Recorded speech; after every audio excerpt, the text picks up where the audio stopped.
Tonight, I want you to imagine something. Imagine you've been walking for so long that you've forgotten where your journey began.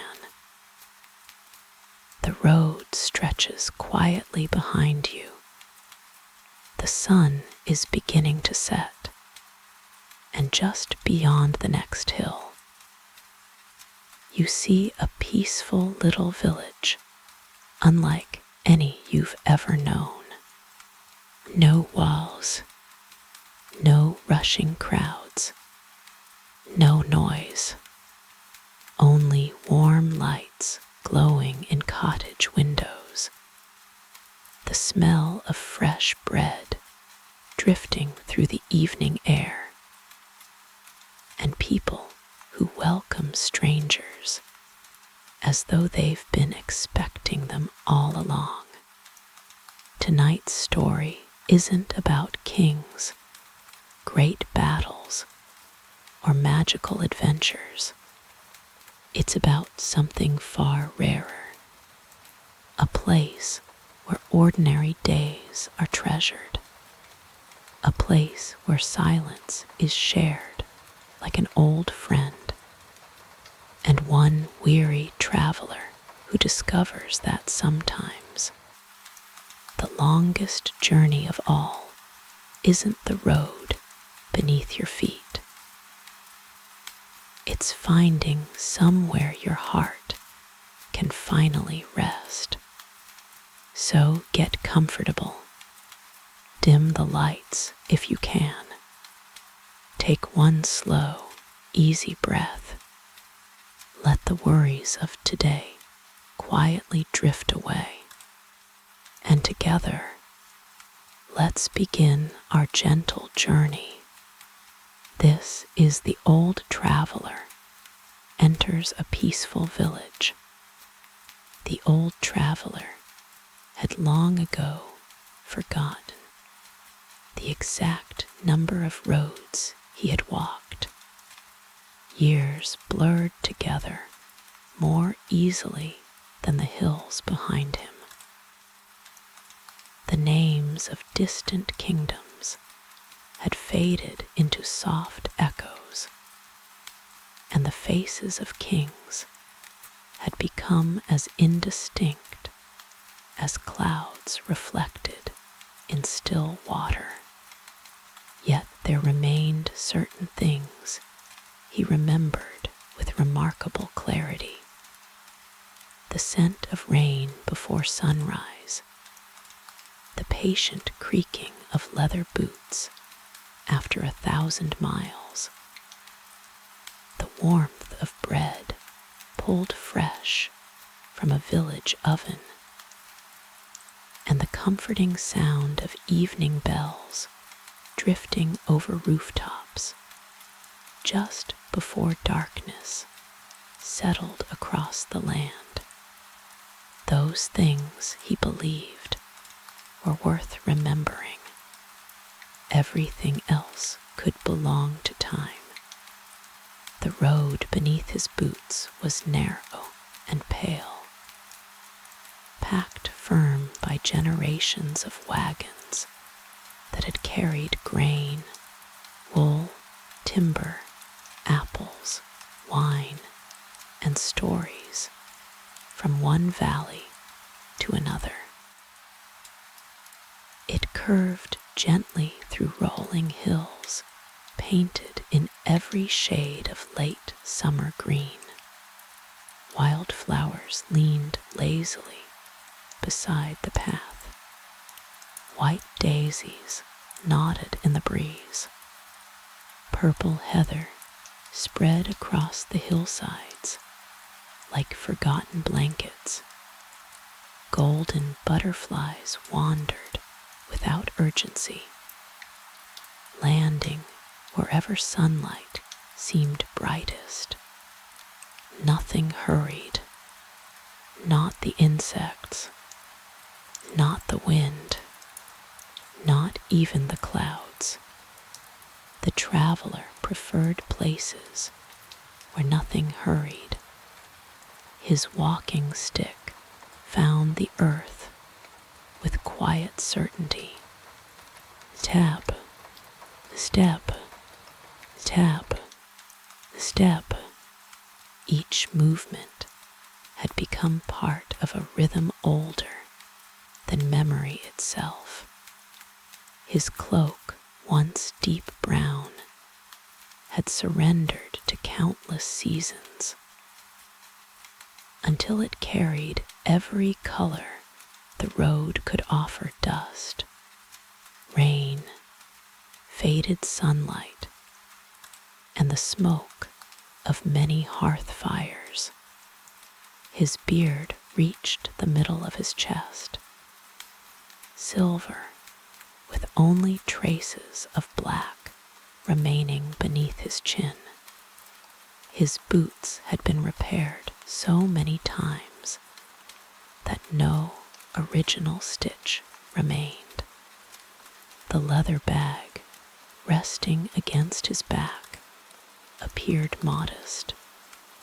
Inside lay nearly everything he owned: a folded blanket, a wooden bowl, a spoon carved from ash wood, 2 shirts, a whetstone, needle and thread, a small leather journal, an ink bottle wrapped carefully in cloth, 3 apples, half a loaf of rye bread, a tiny pouch containing dried lavender, and a smooth river stone he had carried for nearly 40 years. He no longer remembered where he had found the stone, only that it had always felt pleasant to hold. Many travelers collected coins, others collected maps. The old traveler collected quiet memories. Whenever he found a place that filled his heart with peace, he wrote a few lines inside the journal before moving on. The journal was nearly full, not because he wrote often, because he had lived long enough to discover many peaceful places. The afternoon sunlight settled warmly across his shoulders as he climbed the final hill. At the top, he stopped, not because he was tired, because something beautiful waited on the other side. Below him rested a village, small, orderly, wrapped gently around a winding stream that sparkled beneath stone bridges. Dozens of cottages stood with roofs of weathered slate and golden straw. Thin ribbons of smoke rose lazily from chimneys. Gardens bloomed beside every home. Apple trees leaned over narrow fences. Rows of beans climbed wooden poles. Sunflowers turned their broad faces toward the descending sun. The village possessed no walls, no watchtowers, no soldiers patrolled its entrance.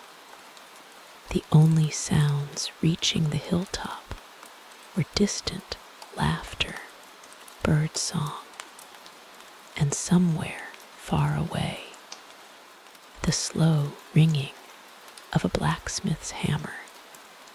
Not hurried, not harsh, simply steady. The traveler smiled. He had learned that villages without walls often trusted one another more than they feared strangers. Such places still existed, though although each year they became fewer. He removed his wide-brimmed hat and allowed the breeze to cool his forehead. A hawk circled high above. Somewhere nearby, sheep bells chimed softly as a flock grazed along another hillside. The entire valley seemed to breathe together. He remained there for several quiet minutes, looking, listening, feeling. One should never rush into a peaceful place. Peace deserved an unhurried arrival. Eventually, he resumed walking. The path wound gently downhill toward the village. As he descended, more details revealed themselves. Children chased one another beside the stream, skipping polished stones across the water. An elderly woman watered herbs growing beneath her windows. Laundry drifted from wooden lines like white sails. Cats slept wherever sunlight gathered. Geese wandered confidently through grassy lanes, apparently convinced they owned the entire village. Perhaps they did. Near the entrance stood a broad oak tree, older than every cottage surrounding it. Its branches stretched outward like welcoming arms. A wooden bench circled the trunk. Two old men occupied opposite sides of the bench. Neither appeared interested in speaking. One carved tiny wooden birds. The other simply watched clouds. The traveler greeted them with a respectful nod. "Good afternoon." The man carving wood looked up first. His eyes were bright despite the wrinkles surrounding them. "And to you." The cloud watcher smiled without moving. "You've come a long road." "I believe I have." "You look like a man who knows many roads." "I know enough." The wood carver chuckled. "The best answer." Silence returned. Comfortable silence. The traveler appreciated people who understood silence. Many believed every pause required filling. Wise people knew otherwise. After nearly a minute, the cloud watcher spoke. "You'll be wanting the inn, if there is one." "There is." "Good food." The wood carver laughed. "My wife would say yes." "And you?" "I've been married 48 years. So, I've learned agreeing with her usually results in larger portions." All three men laughed quietly, not loudly, just enough. The traveler thanked them and continued onward. The village lane curved between cottages, whose stone walls glowed warmly beneath afternoon light. Every house seemed lived in. Not wealthy, not poor, simply cared for. Wood had been repaired before rot could claim it. Roofs had been patched, fences stood straight, flower boxes overflowed with blooms. Someone had swept every doorstep. Even the wells wore fresh rope. He noticed little things. A child had carefully arranged seashells upon a windowsill. Someone painted bluebirds onto a garden gate. An old broom leaned outside a bakery, worn smooth by years of use. A dog slept beneath a wagon wheel, twitching occasionally as dreams carried it somewhere happier still. The scent of baking drifted through the air. Fresh bread, cinnamon, honey, roasted onions, and something sweet he could not identify. His stomach answered with a gentle reminder that lunch had been many hours ago. At the bakery doorway stood a young woman dusting flour from her apron. She noticed him immediately. "You've traveled far. I suspect it shows. It always does." She disappeared inside without another word. Moments later, she returned carrying a warm bread roll. She held it toward him. "For the road." He hesitated. "I've enough bread." She smiled. "It's not warm bread." He accepted it carefully. Steam escaped as he broke it open. Butter melted instantly into the soft center. Its fragrance alone felt nourishing. "What do I owe?" She shook her head. "Travelers pay by returning someday. I may be very old before that. We'll still remember." The traveler bowed gently. "You honor me." "No." She smiled again. "You honor the village by arriving." He continued onward, with the warm bread resting comfortably in both hands. Sometimes generosity carried greater weight than gold. He ate slowly. Every bite deserved attention. Bread tasted different when offered freely, sweeter somehow. Ahead stood the village square, not grand, simply practical. A stone well occupied the center.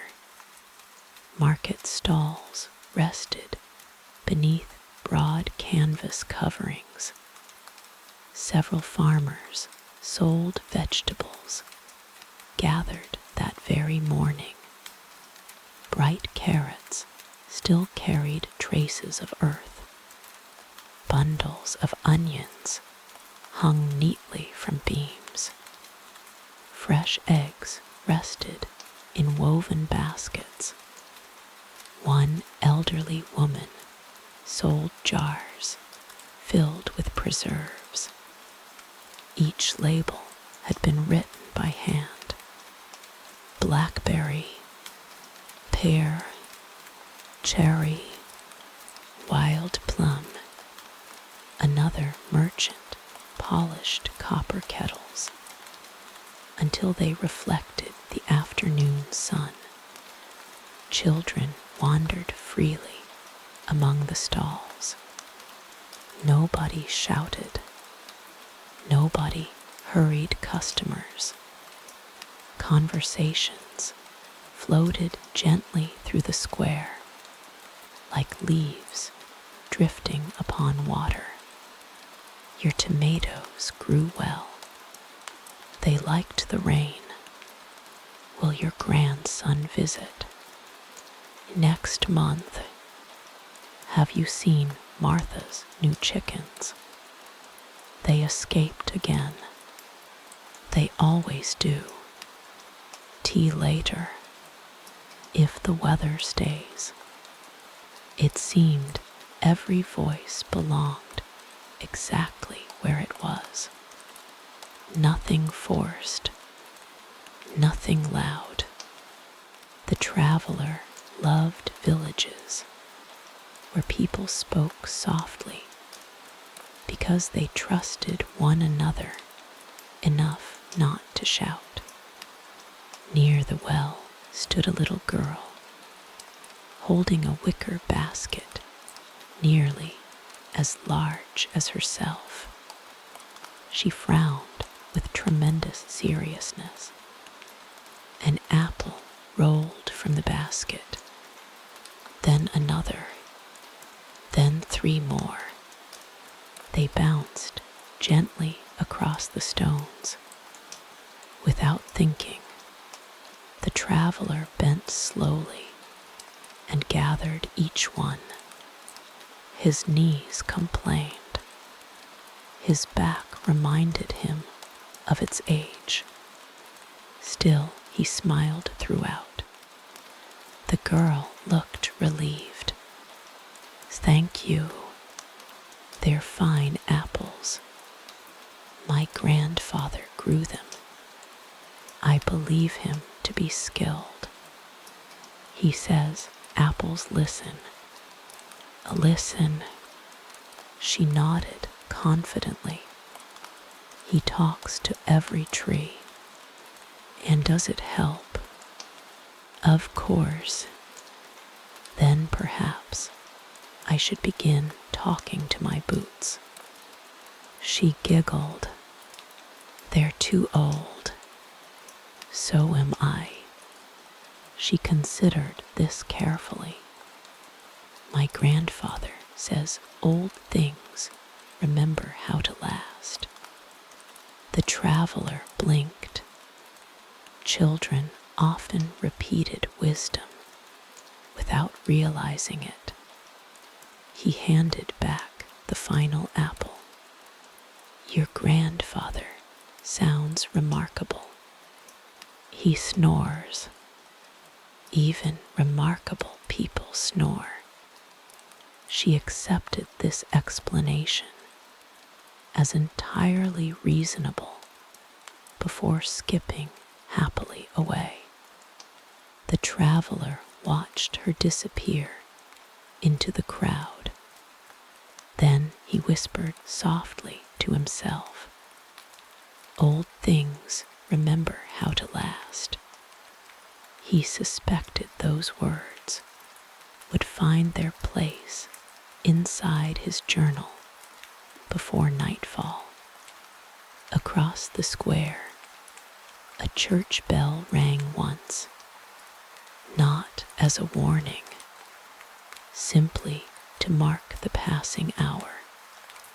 Pigeons lifted briefly into the sky before settling once again upon warm rooftops. An elderly priest emerged from the small stone chapel, carrying a watering can. Rather than returning inside, he began watering flowers planted beside the entrance. Lavender, rosemary, white lilies. He hummed quietly while he worked. The traveler admired that. Many expected holy men to concern themselves only with prayer. Yet flowers, too, required faithful hands.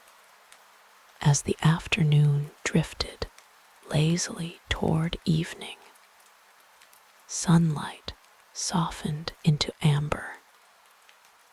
shadows stretched across the cobblestones. Some villagers began returning home carrying baskets, now emptied from the day's market.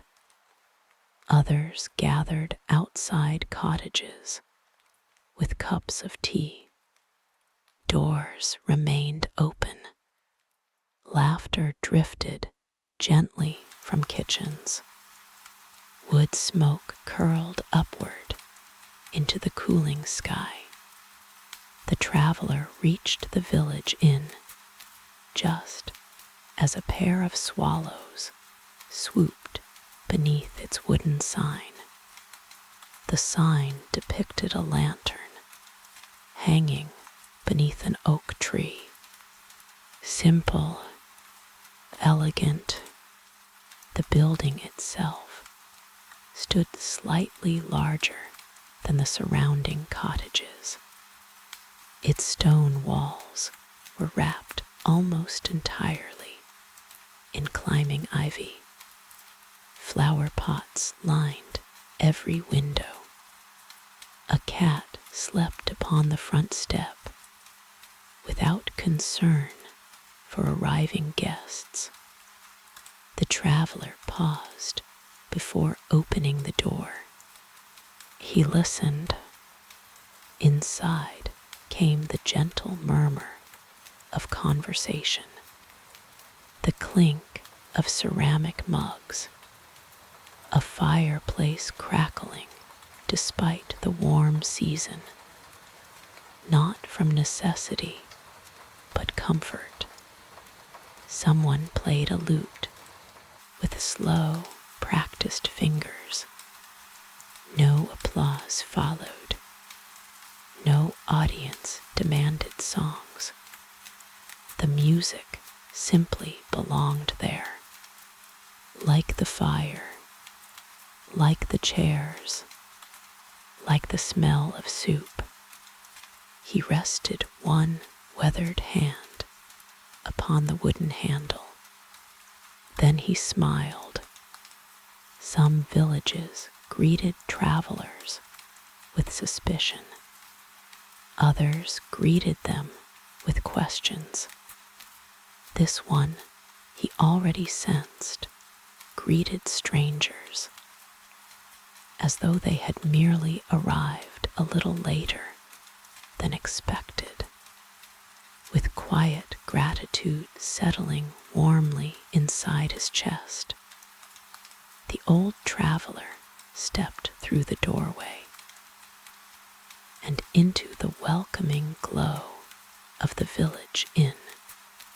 The warmth met him before the light did, not the sharp heat of a blazing fire, nor the heavy warmth of a crowded room, but something gentler, a warmth carried by stone walls that had gathered thousands of evenings inside them.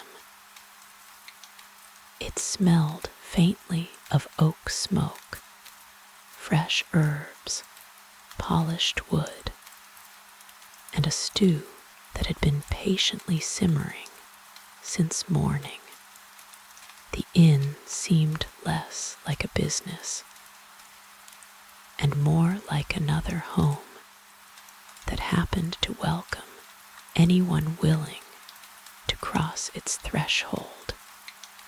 The wooden door closed softly behind him. Nobody turned to stare. Nobody interrupted their conversations. The old traveler appreciated that. There is a particular kindness in allowing strangers a quiet arrival. The common room stretched wider than it first appeared. Heavy oak beams crossed the ceiling, darkened by decades of smoke from winter fires. Lanterns hung from iron hooks, though none had yet been lit. Afternoon sunlight still entered freely through broad windows, falling across polished tables where tiny scratches recorded countless shared meals. Near the fireplace, an elderly couple played a slow game of chess.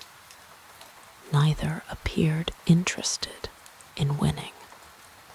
They moved each piece with careful consideration, occasionally smiling before changing their minds and choosing another move entirely. At another table, 3 shepherds drank tea while repairing wool cloaks with thick needles. One quietly hummed. The others occasionally joined for a single line before falling silent again. Near the windows sat a young woman, spinning wool into fine thread, while reading a weathered book balanced carefully upon her knees. She turned each page slowly enough that one might believe she wished the story would never end. In one corner rested a broad bookshelf, not decorative, used. Its shelves bowed beneath years of reading. Some books wore cracked leather bindings. Others had been repaired with cloth and careful stitching. A few carried handwritten labels identifying the families who had donated them. The travelers smiled. Villages that cared for books often cared equally well for stories. Behind a sturdy counter, polished smooth by generations of elbows, stood the innkeeper. He was broad-shouldered, perhaps nearing 60, with a beard the color of autumn wheat and sleeves rolled neatly above powerful forearms. Rather than polishing mugs, as innkeepers often did, he stood arranging fresh flowers into small clay jars. Tiny white blossoms, blue cornflowers, wild lavender. Each table received its own arrangement. The traveler waited patiently. One should never interrupt someone placing flowers. Eventually, the innkeeper noticed him. His face brightened immediately. Good afternoon. And to you. You've had a long walk. I believe the road agrees. It usually does. The innkeeper wiped his hands upon a linen towel before extending one across the counter. I am Edwin. The traveler accepted the handshake. His grip remained surprisingly firm. I've been called many things. Edwin laughed. Have you a favorite? The traveler considered. I've answered to Elias longer than anything else. Then Elias it is. The name settled comfortably between them. No further explanation seemed necessary. Edwin reached beneath the counter and produced a small earthenware mug. He filled it from a stone pitcher. Cold water, clear enough yet sunlight passed through it without resistance. He placed it gently before Elia's, before prices, before rooms, before questions. Every traveler deserves water first. Elias lifted the mug. It was wonderfully cold. He drank slowly. The water tasted faintly of limestone and mountain springs, perhaps the cleanest water he had enjoyed in many weeks. He lowered the mug. "My thanks. You'll find no charge for water in this village. There should never be. We've always thought so." Edwin leaned comfortably upon the counter. "Passing through. For now." Everyone says that. They do. They stay a night, a week, sometimes a season. One fellow intended only lunch. What happened? He met the baker. I've already met the baker. Edwin grinned. Then you've been given bread. I have, and refused payment. I tried. No one succeeds. Elias chuckled quietly. I suspected as much. Edwin nodded toward the common room. The village believes travelers carry stories. They do. So feeding them is considered a fair investment, a wise philosophy. We've collected many excellent stories, and poor ones. Oh, certainly, the poor stories are usually the funniest. Elias found himself smiling more than he had expected. There existed villages where conversation required effort. This was not one of them. Everything seemed to flow with the same quiet rhythm as the nearby stream. Edwin reached beneath the counter once more. This time he unfolded a thick leather-bound register. Only a handful of names filled the latest page. Room, if one is available. There are always rooms.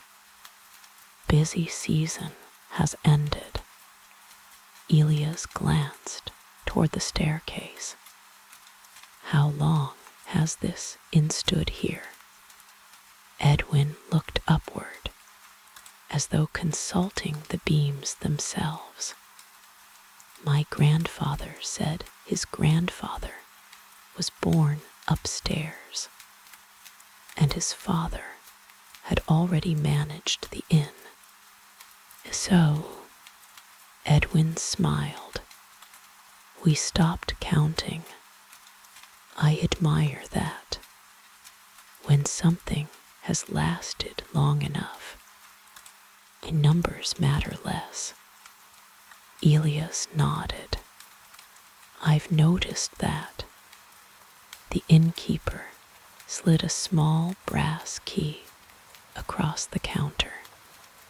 Its handle had been shaped like an oak leaf. Second floor. Last room.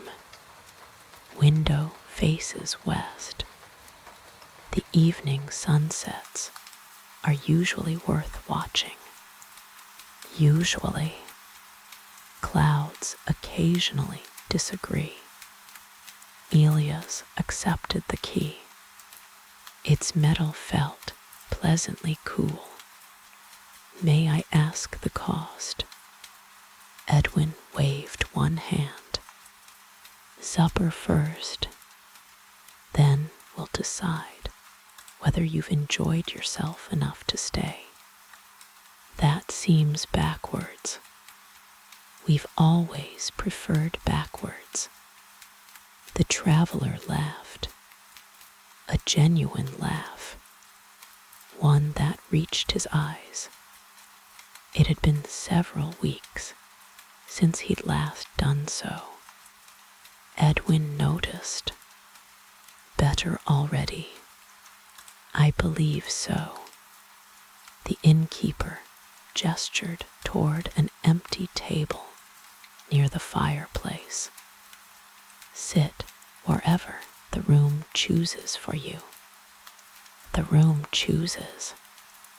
Some tables ask for conversation. Others ask for silence. I've learned not to argue. Elias surveyed the room. Oddly enough, one chair near the window seemed already waiting. He walked toward it. As he settled into the seat, sunlight warmed one shoulder, while the cool breeze from the open window touched the other. Perfect. Outside, the village continued its unhurried afternoon. A pair of women spread fresh linens across hedges to dry. Two boys carefully repaired a wheelbarrow beneath an apple tree. A white horse grazed lazily beside the stream, occasionally lifting its head only to flick away flies. No urgency disturbed the valley. No distant smoke hinted at trouble. No messenger galloped through the square. The world, at least here, appeared entirely content to let another peaceful day become another peaceful memory.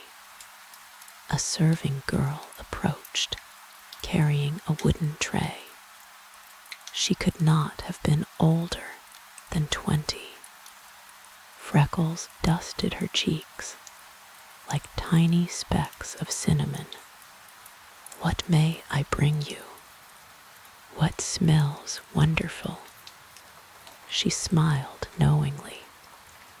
The stew, then the stew, and bread, always bread, and tea, if you have mint. We've plenty. She disappeared toward the kitchen. Moments later, the smell became impossible to ignore. Rich vegetables, slow-cooked lamb, leeks, barley, thyme, bay leaves, black pepper, the sort of meal prepared by people who believed patience was itself an ingredient. Elias folded his hands quietly upon the table. Waiting had never troubled him.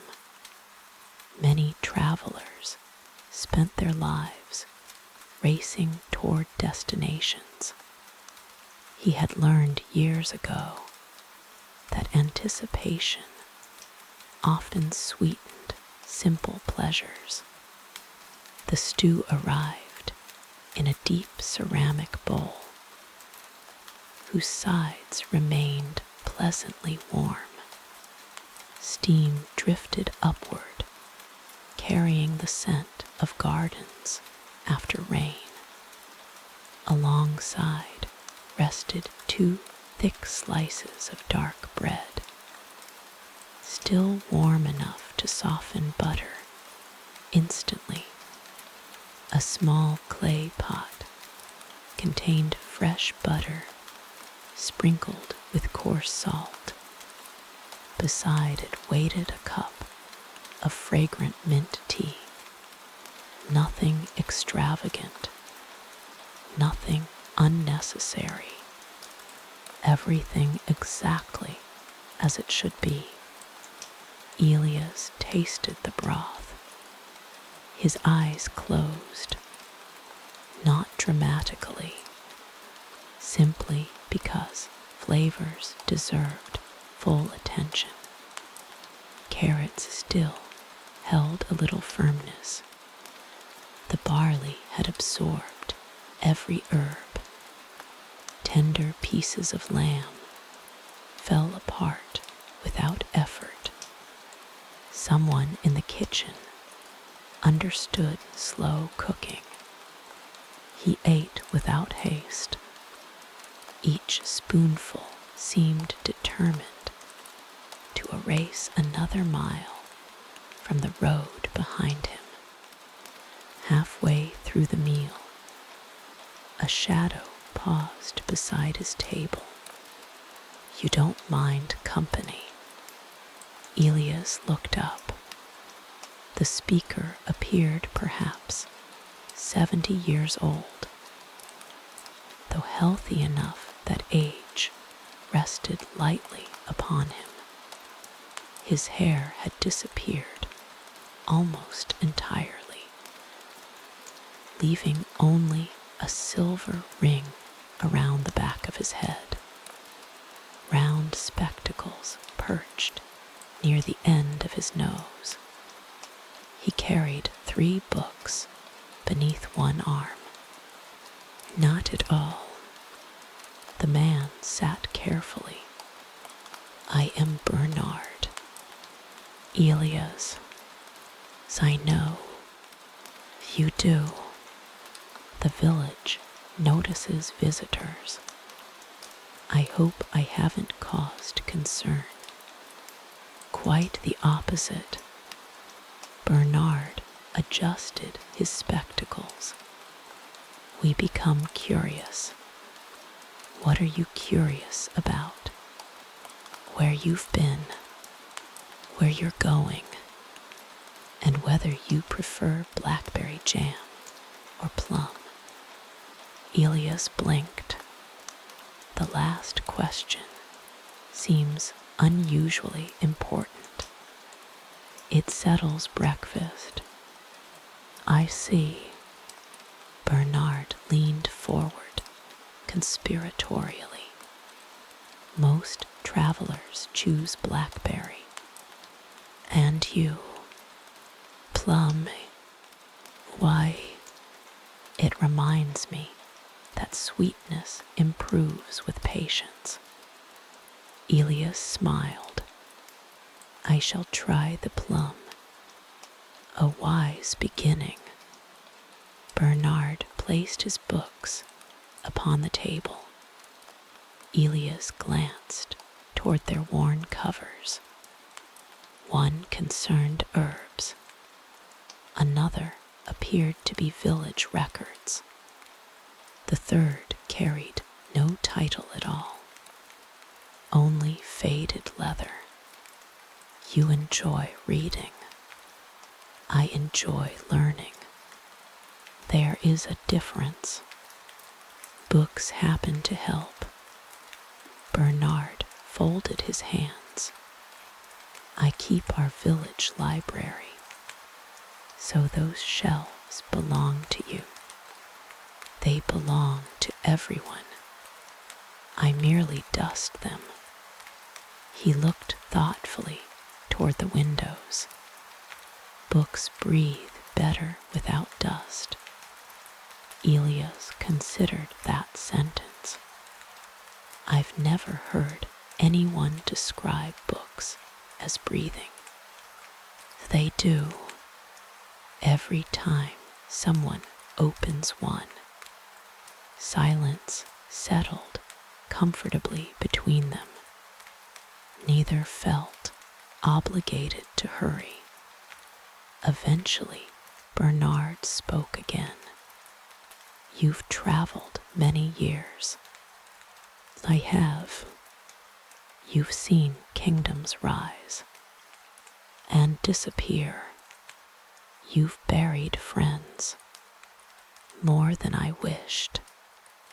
You've learned many lessons. A few. Bernard nodded slowly. I thought so. You can tell. The way you eat. Elias laughed softly. My eating. You never rush. People who have walked far learn that meals deserve gratitude. The traveler lowered his spoon.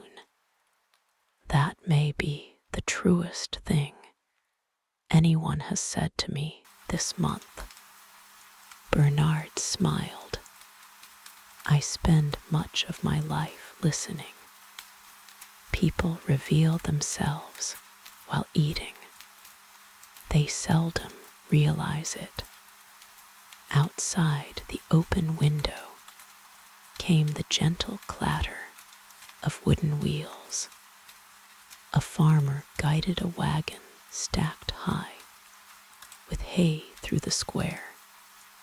Children reached upward, laughing as loose strands drifted into the breeze. One little boy climbed atop the pile. The farmer pretended not to notice. His grandmother certainly did. She stood in her doorway with folded arms. The boy immediately climbed down again. Bernard chuckled. Mrs. Alder, strict, exceptionally fair, always feared only by children who deserve it. They watched her gather the wandering boy into a warm embrace before brushing hay from his hair. Even discipline looked gentle here. Elias returned to his meal. When the bowl was finally empty, he sat quietly with his tea. The mint carried hints of honey. Outside, the sunlight had begun turning golden. The edges of rooftops glowed softly. Shadows lengthened across the square. The pace of the village slowed even further. Workers returned home. Market stalls disappeared one by one. Chickens wandered confidently through quiet lanes as though inspecting the day's work. Bernard followed his gaze. Evenings are my favorite. Why, morning belongs to hope. Afternoon belongs to labor. And evening, he smiled. Evening belongs to gratitude. Elias repeated the words quietly. Evening belongs to gratitude. I rather like that. Bernard nodded. So does the village. The church bell rang again. Once, then twice. Its sound drifted across the valley with remarkable softness, not demanding attention, simply reminding everyone that another good day had nearly reached its peaceful end. Several villagers began lighting lanterns outside their homes. Golden points of light slowly appeared throughout the square, not because darkness had arrived, because they wished to welcome it kindly. Elias watched in silence. There were places where night was feared. This village seemed to greet it as one greets an old friend. The traveler realized something then. For the first time in many weeks, he no longer felt like someone merely passing through. He felt, if only for an evening, exactly where he was supposed to be. The last warmth of the sun lingered along the western rooftops, like honey poured over old stone. It did not disappear all at once. Instead, the light seemed reluctant to leave the village, touching each chimney, each garden, each weathered fence one final time before slipping gently behind the distant hills. Elias remained beside the window long after his tea had cooled. He had learned many years before that every village possessed two faces. The first belonged to daylight. It was busy with work, laughter, conversations, gardens, and markets. The second belonged to evening. That was when a place quietly revealed its heart. Most travelers never stayed awake long enough to meet it. Edwin appeared carrying another cup of tea. I noticed yours had grown cold. Elias looked at the untouched cup before him. So it has. You were thinking. I was listening. Edwin set the fresh tea upon the table. To what? The village. The innkeeper smiled. And what did it say? Elias watched a lantern being lit across the square. It breathed slowly. Edwin nodded once. You noticed. Most villages breathe too quickly. They forget to exhale. The two men shared a comfortable silence. After a while, Edwin leaned lightly against the window frame. You know, my grandfather always said villages have memories. I believe they do. He claimed ours remembers everyone who ever stayed. Elias raised an eyebrow. How does a village remember? The same way an old tree does.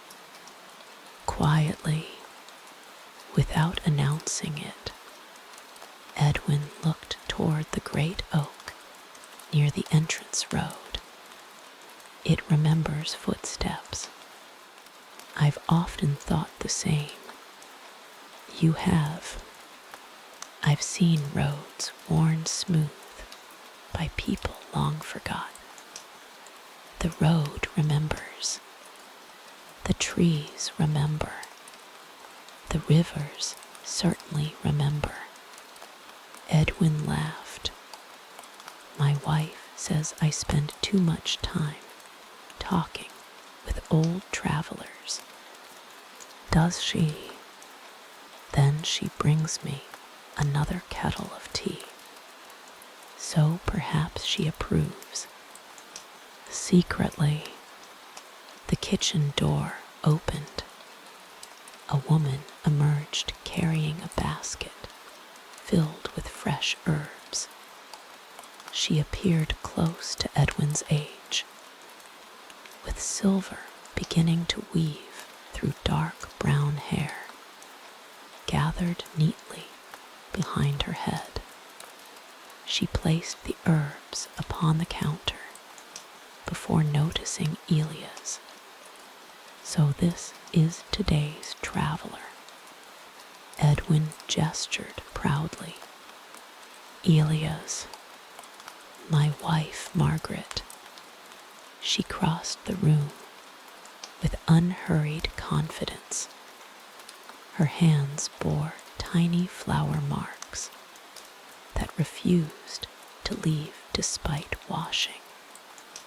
Years of baking had permanently scented them with rosemary and warm bread. It is nice to finally meet you. Finally, the baker sent word. Elias blinked. The baker sent word. Margaret smiled. She said an old traveler with kind eyes accepted free bread, but argued politely about paying. I fear that is accurate. Then we knew you'd arrive. The village speaks quickly. We have little use for secrets, not because we gossip. She glanced around the room. Because life is easier when everyone helps one another. Elias liked that answer. Too often people mistook kindness for curiosity. Here it seemed curiosity simply made kindness easier. Margaret noticed his empty bowl. You enjoyed the stew. I nearly apologized to the bowl after finishing. She laughed warmly. My grandmother always said a clean bowl is the finest compliment. Then I owe your grandmother one. Margaret reached into the herb basket and withdrew several sprigs of lavender. Without ceremony, she tied them together using a thin piece of twine. She placed the bundle beside his cup. For your room. The scent helps people sleep. I've carried lavender for years. Then you're already wise. Elias gently touched the tiny bundle. Its fragrance instantly reminded him of distant hillsides after summer rain. Some scents never belonged to one place alone. They belonged to memory itself. As evening settled more fully, villagers slowly began gathering inside the inn, not because they wished to drink, because this was where the village naturally came together after supper. An elderly woman arrived carrying knitting. A cooper finished shaping barrels and entered wiping wood shavings from his sleeves. 3 sisters carried baskets of apples. A fisherman brought smoked trout, wrapped carefully in cloth. Nobody appeared empty-handed, not because anyone expected payment, simply because sharing had become habit. Someone placed fresh cheese upon the counter. Another offered jars of blackberry preserves. Margaret accepted everything with the same grateful smile. We'll use these tomorrow. The donors merely nodded. No one kept score. No one expected favors returned. The exchange felt older than commerce. It felt like belonging. Elias watched quietly. Long roads had taught him many truths. Among them was this: a village did not become wealthy because of gold. It became wealthy because people stopped counting what they gave each other. A chair scraped gently across the floor. Bernard returned carrying yet another book. You found your favorite table. I believe the table found me. Excellent. He settled opposite Elias. The tables rarely make mistakes. The librarian opened the leather-bound volume he carried. Its pages had yellowed with remarkable grace. Careful handwriting covered every inch. Elias glanced curiously. A journal, in a manner. Whose? The village. The village keeps a journal for nearly 200 years. Elias leaned forward. What does it contain? Not births, nor deaths. We have church records for those. Then what? Bernard turned a page. Ordinary days. Elias looked puzzled. Ordinary days. Bernard nodded. My predecessor believed extraordinary events receive enough attention, so he recorded ordinary ones. He smiled gently. Listen. He adjusted his spectacles and began reading.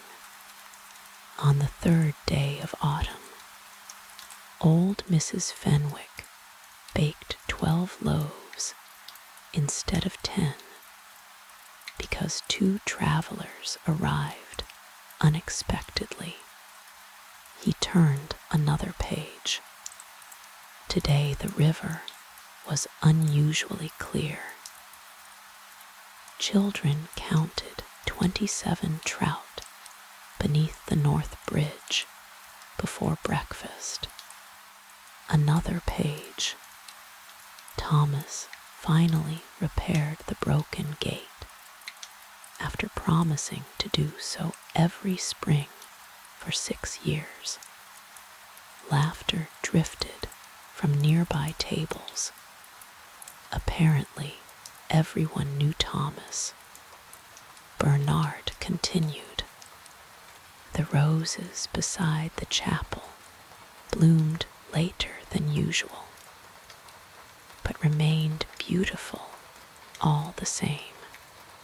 He closed the book carefully. There, Elias sat quietly.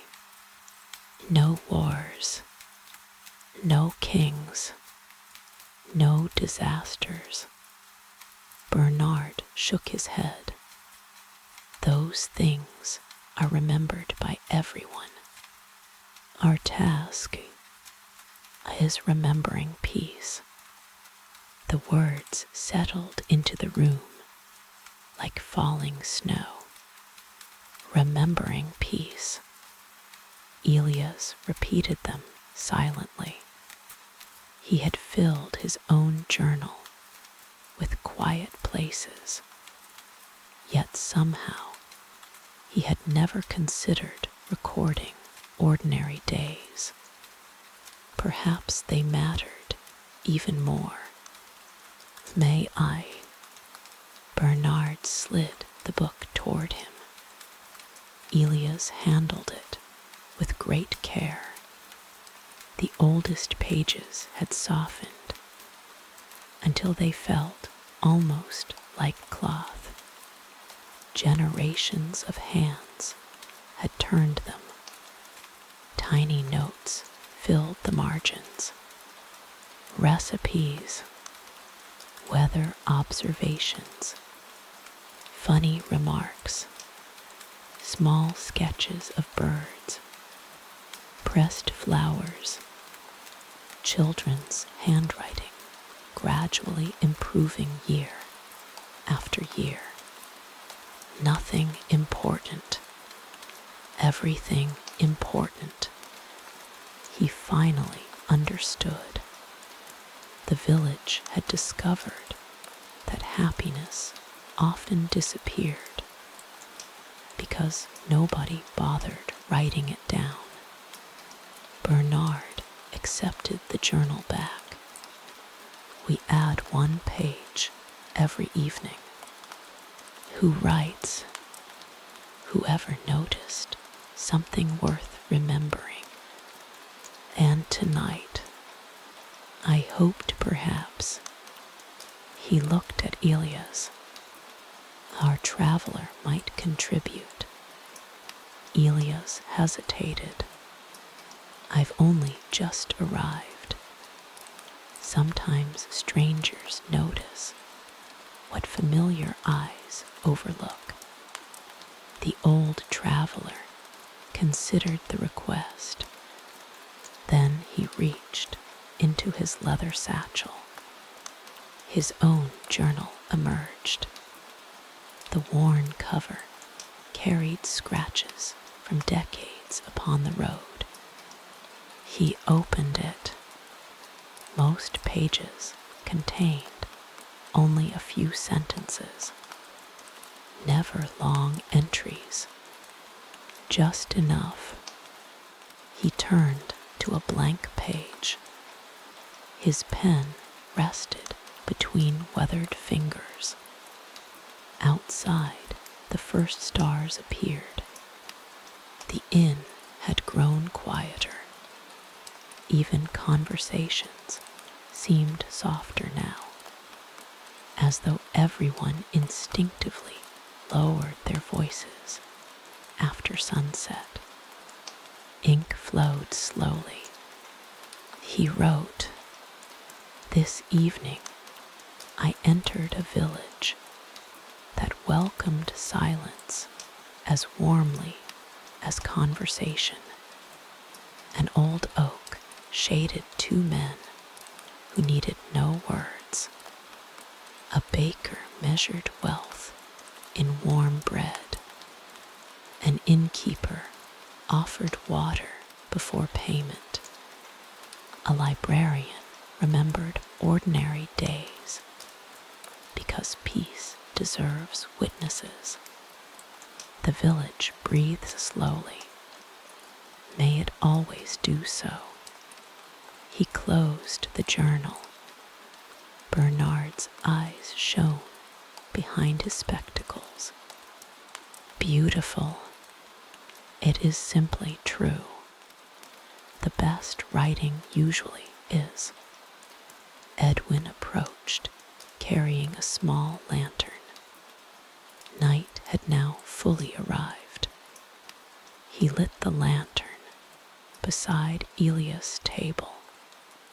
Its golden light danced gently across the wood. Soon every table glowed with similar warmth. Outside, dozens more lanterns shimmered throughout the village. From the window, the streets resembled a quiet constellation, fallen gently to earth. No harsh light, no darkness, only enough brightness for neighbors to recognize one another. Margaret emerged from the kitchen, carrying a large kettle. "Cider," she announced it, as though sharing happy news. Mugs appeared from every direction. Warm apple cider filled the room with the comforting scent of cinnamon and cloves. Edwin carried one to Elias. Our orchard. It smells wonderful. It tastes like autumn. Elias lifted the mug carefully. Steam warmed his face. The first sip tasted of apples gathered at perfect ripeness, not overly sweet, balanced, comforting. Around him, conversations continued in gentle waves. No shouting, no arguments, only the slow exchange of everyday life. Someone discussed repairing a fence. Another wondered whether tomorrow might bring rain. Two women debated whose goose produced the loudest morning complaints. An old shepherd insisted his sheep recognized music. Nobody entirely believed him. Nobody entirely doubted him either. Eventually, the young woman who had been spinning wool earlier carried her chair toward the fireplace. She held a violin. The instrument showed signs of long use. Its varnish had faded beneath countless careful hands. She tuned it slowly. Nobody applauded. Nobody requested songs. When she began to play, the room simply continued breathing. The melody wandered gently through the inn, not dramatic, not melancholy. It felt like walking beside a stream at dusk. Simple notes, patient pauses, soft echoes. The music asked nothing of its listeners. It merely accompanied them. Several conversations quieted naturally. An elderly man closed his eyes. A child resting against her mother's shoulder slowly drifted towards sleep. Even the fire seemed to crackle more softly. Elias listened without moving. He had heard great orchestras in magnificent halls.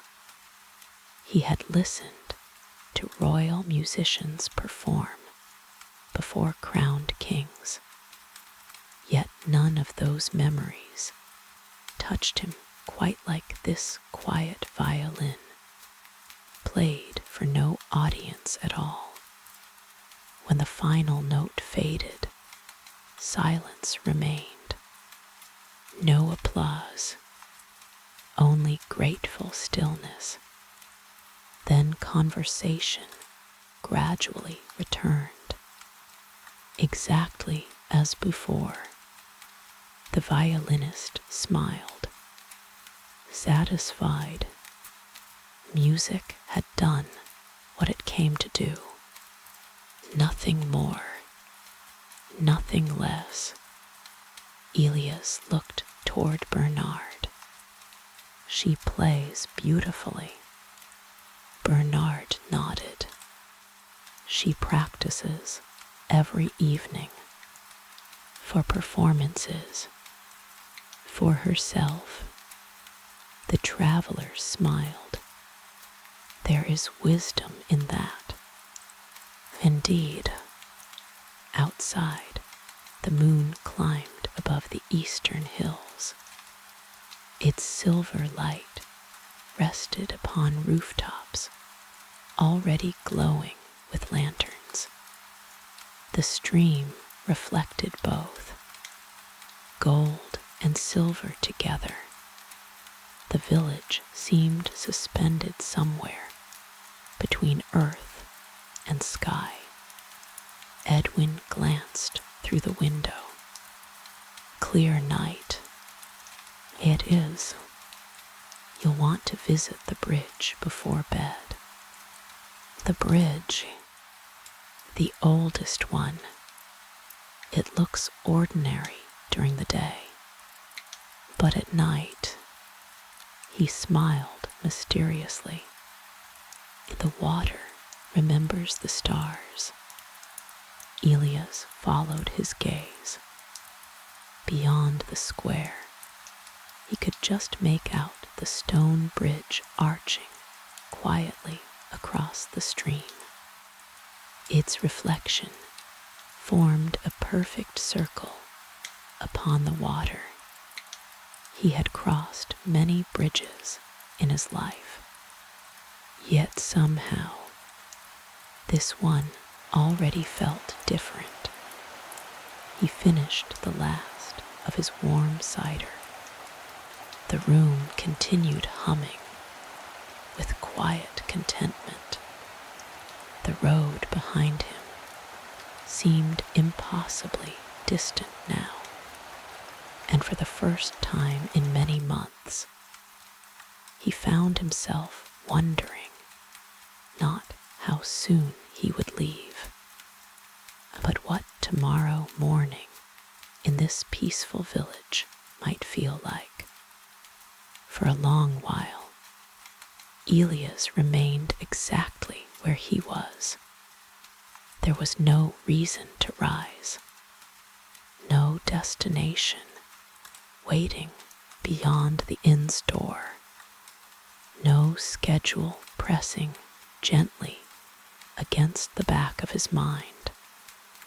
The old traveler had once believed that a life upon the road required constant movement.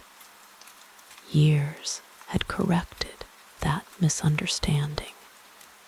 Sometimes the finest journeys happened while sitting perfectly still. The fire settled lower into glowing embers. Its flames no longer reached eagerly toward the chimney, but curled softly around blackened oak logs, painting the room with slow waves of amber light. Outside, the village had grown wonderfully quiet, not silent. Villages were never truly silent. There was always something, a distant owl, the whisper of leaves, the faint rush of water beneath a bridge, a horse shifting comfortably inside its stable, someone quietly closing a wooden gate before bed. The sounds did not disturb the night. They completed it. Margaret passed through the room, collecting empty mugs. She moved carefully enough that none of the conversations paused as she passed. Some people possessed that gift, the ability to work without interrupting the peace around them. She reached Elias' table. You've hardly moved. I've been busy. She looked around. I see no work. I've been listening. She smiled knowingly. Then you've had a productive evening. She gathered his empty bowl and cider mug onto her tray. You'll want another blanket tonight. The nights grow cold. Not especially but old stone walls enjoy cool air. So I'll remember. She hesitated before leaving.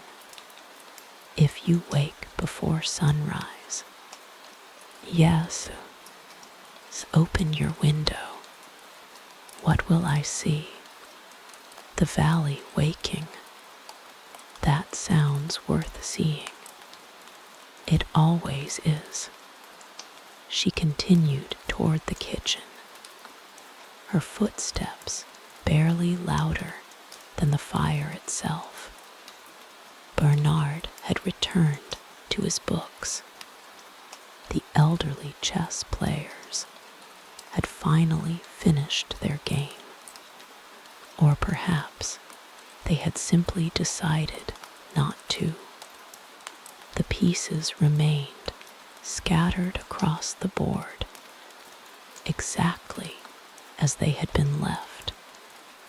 Neither victory nor defeat seemed particularly important. One of them stretched comfortably. We'll continue tomorrow. The other nodded. If the bishop remembers where he belongs, he rarely does. Both men laughed quietly before putting on their coats and disappearing into the evening. Their unfinished game remained upon the table. Elias admired that. Only people who trusted tomorrow could comfortably leave a chess game unfinished. Across the room, Edwin gently extinguished 2 lanterns nearest the entrance, not because the room had emptied, simply because fewer lights were needed now. The remaining lanterns glowed even warmer. The shadows deepened. The inn became smaller somehow, cozier, almost like sitting inside a story remembered from childhood. The violinist carefully placed her instrument inside its wooden case. As she fastened the brass latches, Elias approached. You play beautifully. She looked up, slightly surprised. Thank you. I've heard many musicians. I'm sure you have. Few understand silence as well as you. Her expression softened. My father taught me. A musician. A carpenter. Elias smiled. The best teachers often surprise us. She rested one hand upon the violin case. He said music is mostly waiting. Waiting for the next note. If you hurry, the song becomes frightened.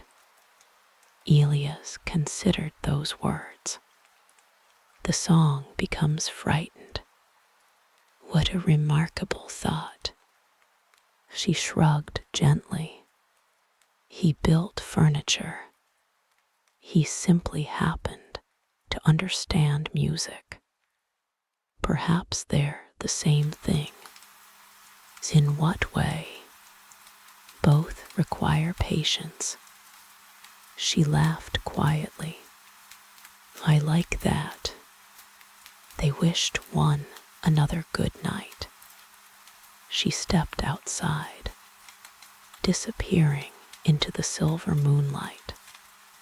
Elias watched through the window as she crossed the square. Halfway home, she paused, not because she had forgotten something. She simply looked upward. The stars had fully awakened. thousands of them, bright enough to reflect in the slow-moving stream. After several peaceful moments, she continued walking. No one hurried her. There was nowhere urgent to be. Eventually, Edwin approached carrying a small iron candlestick. "I believe the bridge is waiting." Elias accepted the candle. "You've spoken of it twice." "I have." "Is it truly so remarkable?" Edwin smiled. "That depends on what? Whether you're willing to stand still. I've had plenty of practice. Then you'll enjoy it." The traveler placed his hat upon his head once more. His walking stick rested comfortably in one hand, the small lantern in the other. He thanked Edwin. The innkeeper opened the door for him. Cool evening air drifted inside immediately.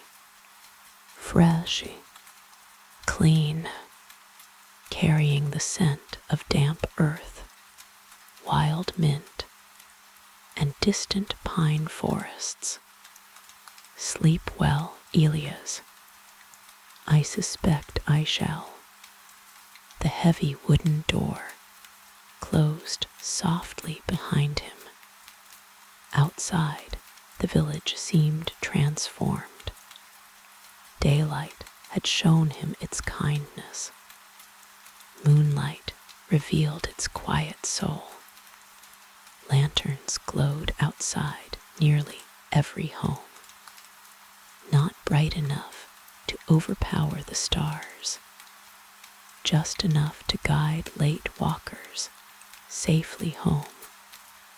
The cobblestones shimmered faintly beneath silver light.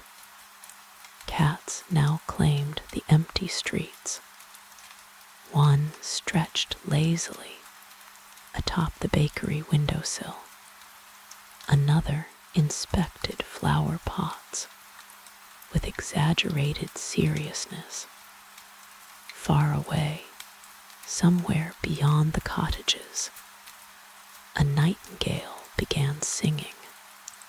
Its song floated gently through the cool darkness, never demanding attention, merely existing. Elias walked without destination, or perhaps his destination had become the walking itself. He passed cottages whose curtains remained open. Inside one home, grandparents read stories beside a fire, while two children struggled bravely to remain awake. Across another window, a young couple quietly mended clothing together. Neither spoke. Needles rose and fell beneath warm lamplight. Companionship required few words. Outside another cottage sat an old woman in a rocking chair. She held no knitting, no book. She simply watched the moon. As Elias passed, she smiled. "Beautiful evening." "It is." The stars arrived early. They seem eager. They've always liked clear weather.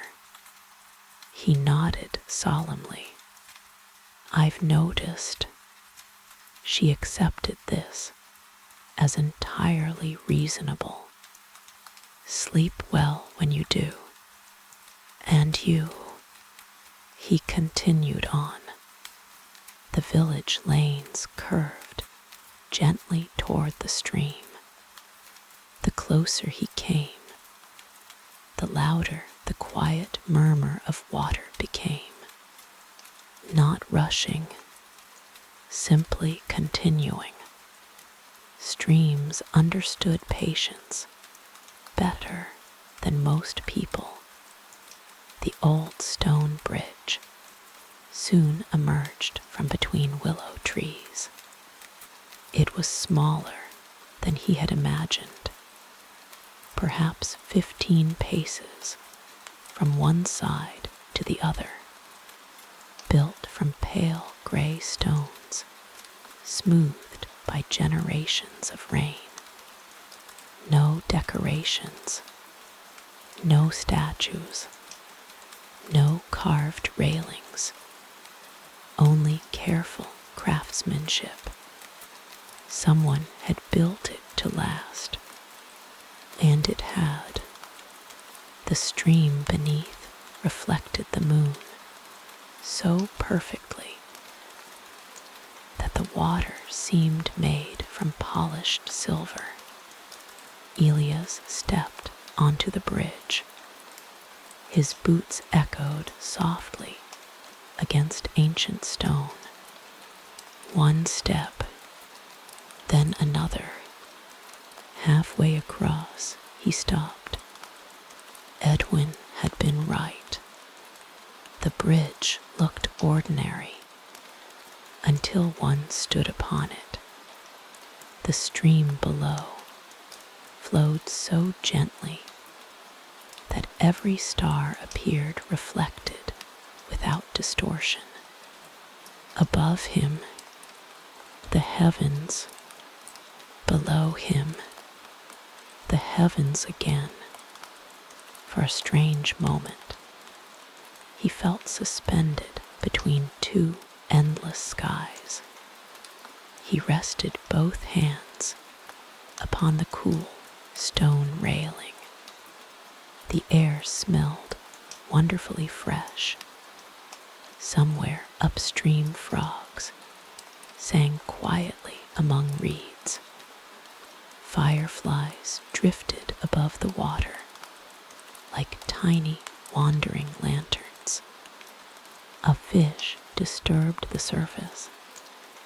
The reflected stars rippled outward before slowly returning. The universe seemed patient enough to wait. Elias remained there. 5 minutes, perhaps 20. Time had become impossible to measure. He remembered another bridge. Long ago, a different kingdom, different mountains. He had stood there beside someone whose face had long faded from memory. He could no longer recall her voice, nor the color of her eyes. Yet he remembered how peacefully they had watched the river together. Strange, he thought. The heart often remembers feelings long after forgetting names. He closed his eyes. The night breeze brushed gently against his weathered face. Somewhere nearby, leaves whispered together, not loudly, almost as though trees preferred speaking after humans had gone to sleep. When he opened his eyes again, he noticed he was no longer alone. An elderly man stood at the far end of the bridge. He carried a fishing rod across one shoulder. A small lantern swung lazily from his hand. Neither man seemed surprised. The fisherman approached slowly. "Evening. Good evening. You found our bridge. So it seems. The fisherman rested his arms upon the opposite railing. They stood side by side without hurry. After several quiet moments, the fisherman spoke. Most visitors look at the village, and you, as I look at the water, why, it tells me how the day felt.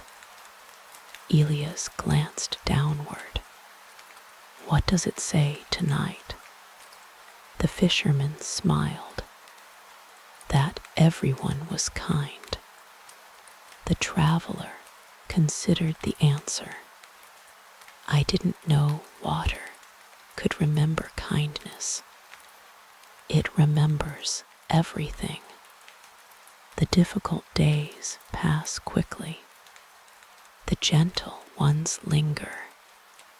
Another long silence settled between them. Neither man found it uncomfortable. Finally, Elias asked, "Do you fish at this hour?" "Sometimes. Catch much?" The fisherman chuckled. "Not always." "Then why come?" He looked toward the moon's reflection. "Because the fish aren't the important part." Elias smiled. "I suspected as much. My wife used to ask the same question." "Used to?"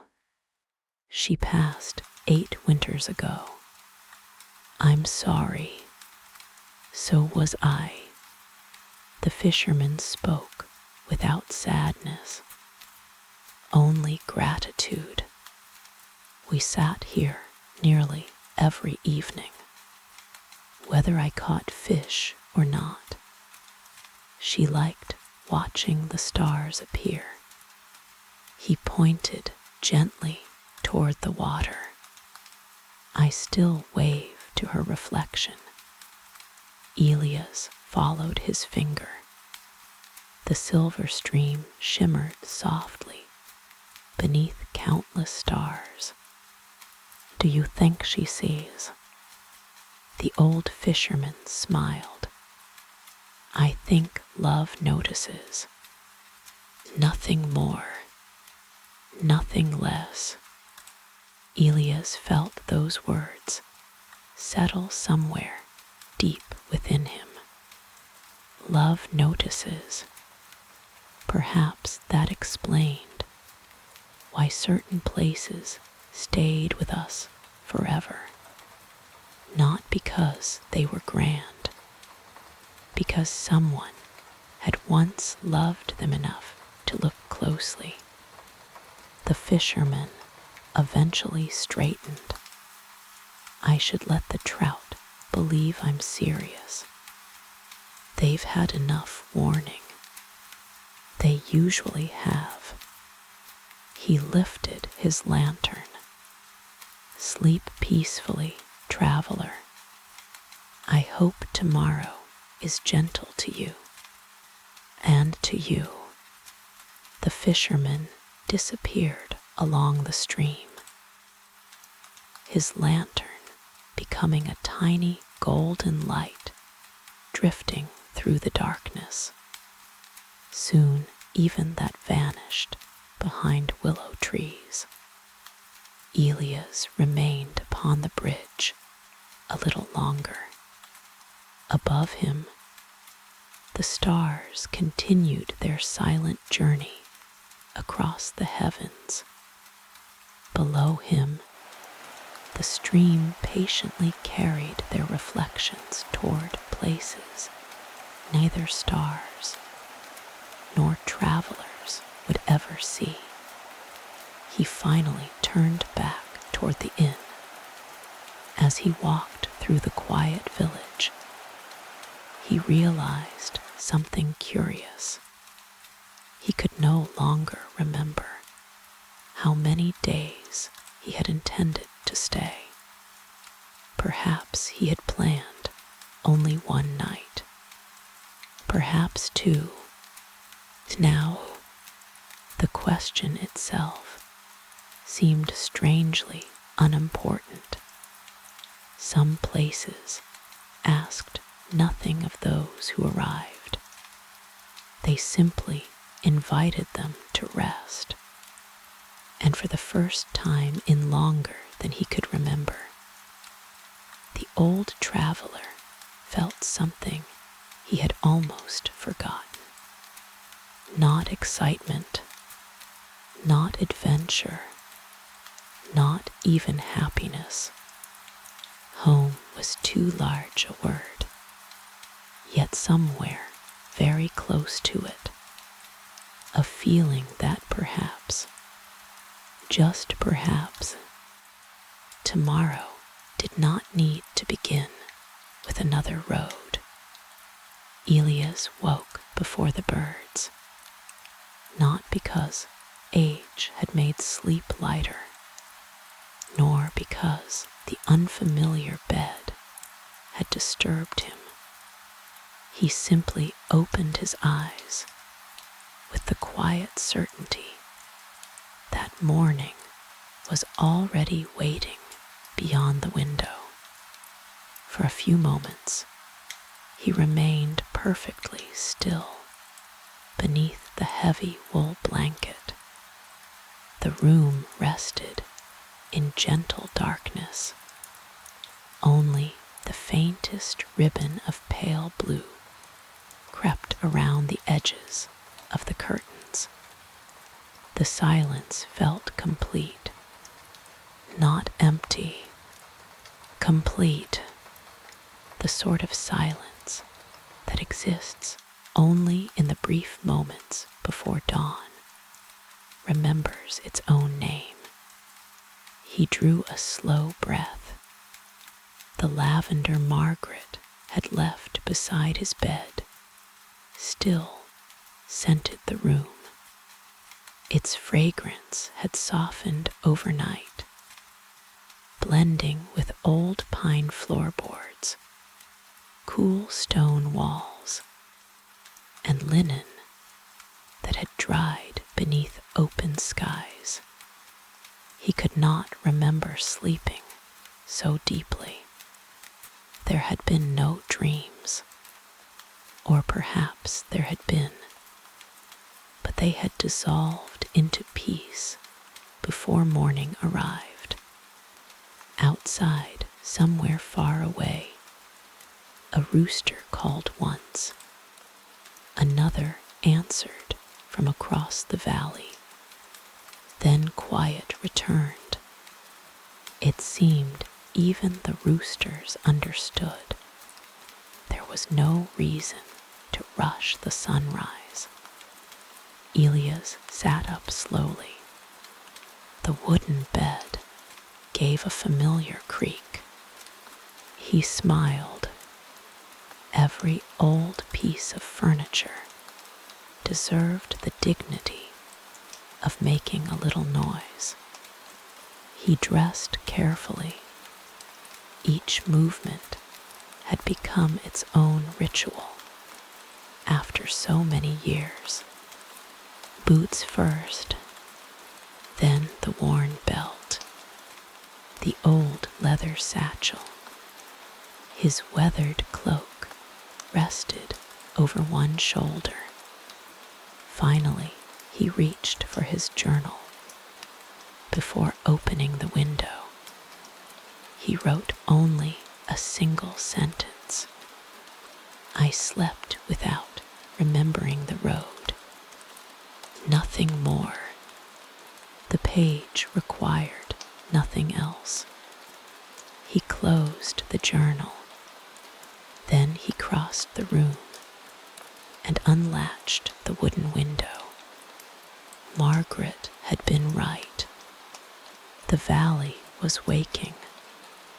Mist floated gently above the stream, moving so slowly that it seemed less like fog. and more like the earth quietly breathing. The eastern hills wore a faint silver outline. The sun had not yet risen, yet its arrival had already begun painting the sky. Soft lavender, pale blue, hints of warm gold hidden beneath the horizon. Every rooftop carried tiny beads of dew. The gardens glistened.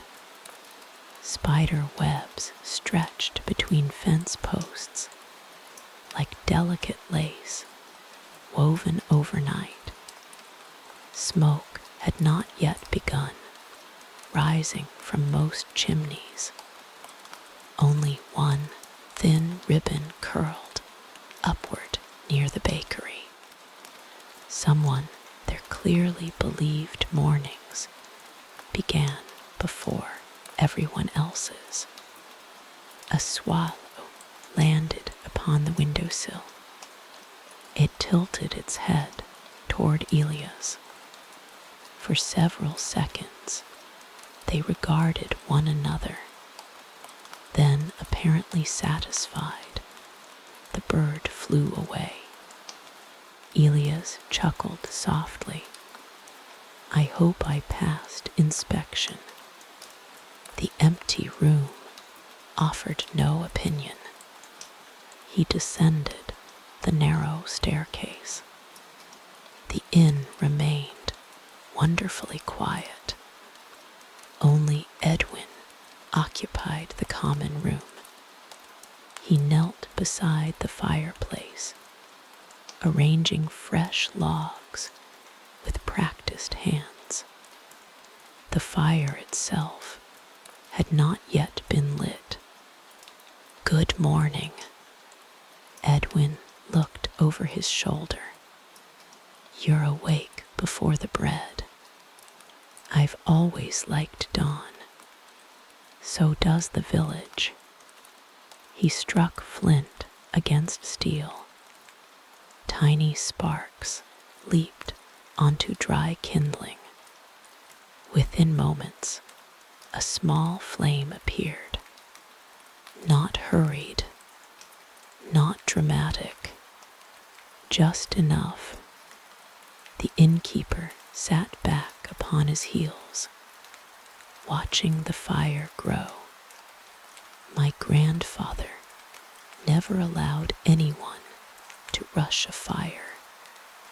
Wise man, he said, fast fires burn impatiently.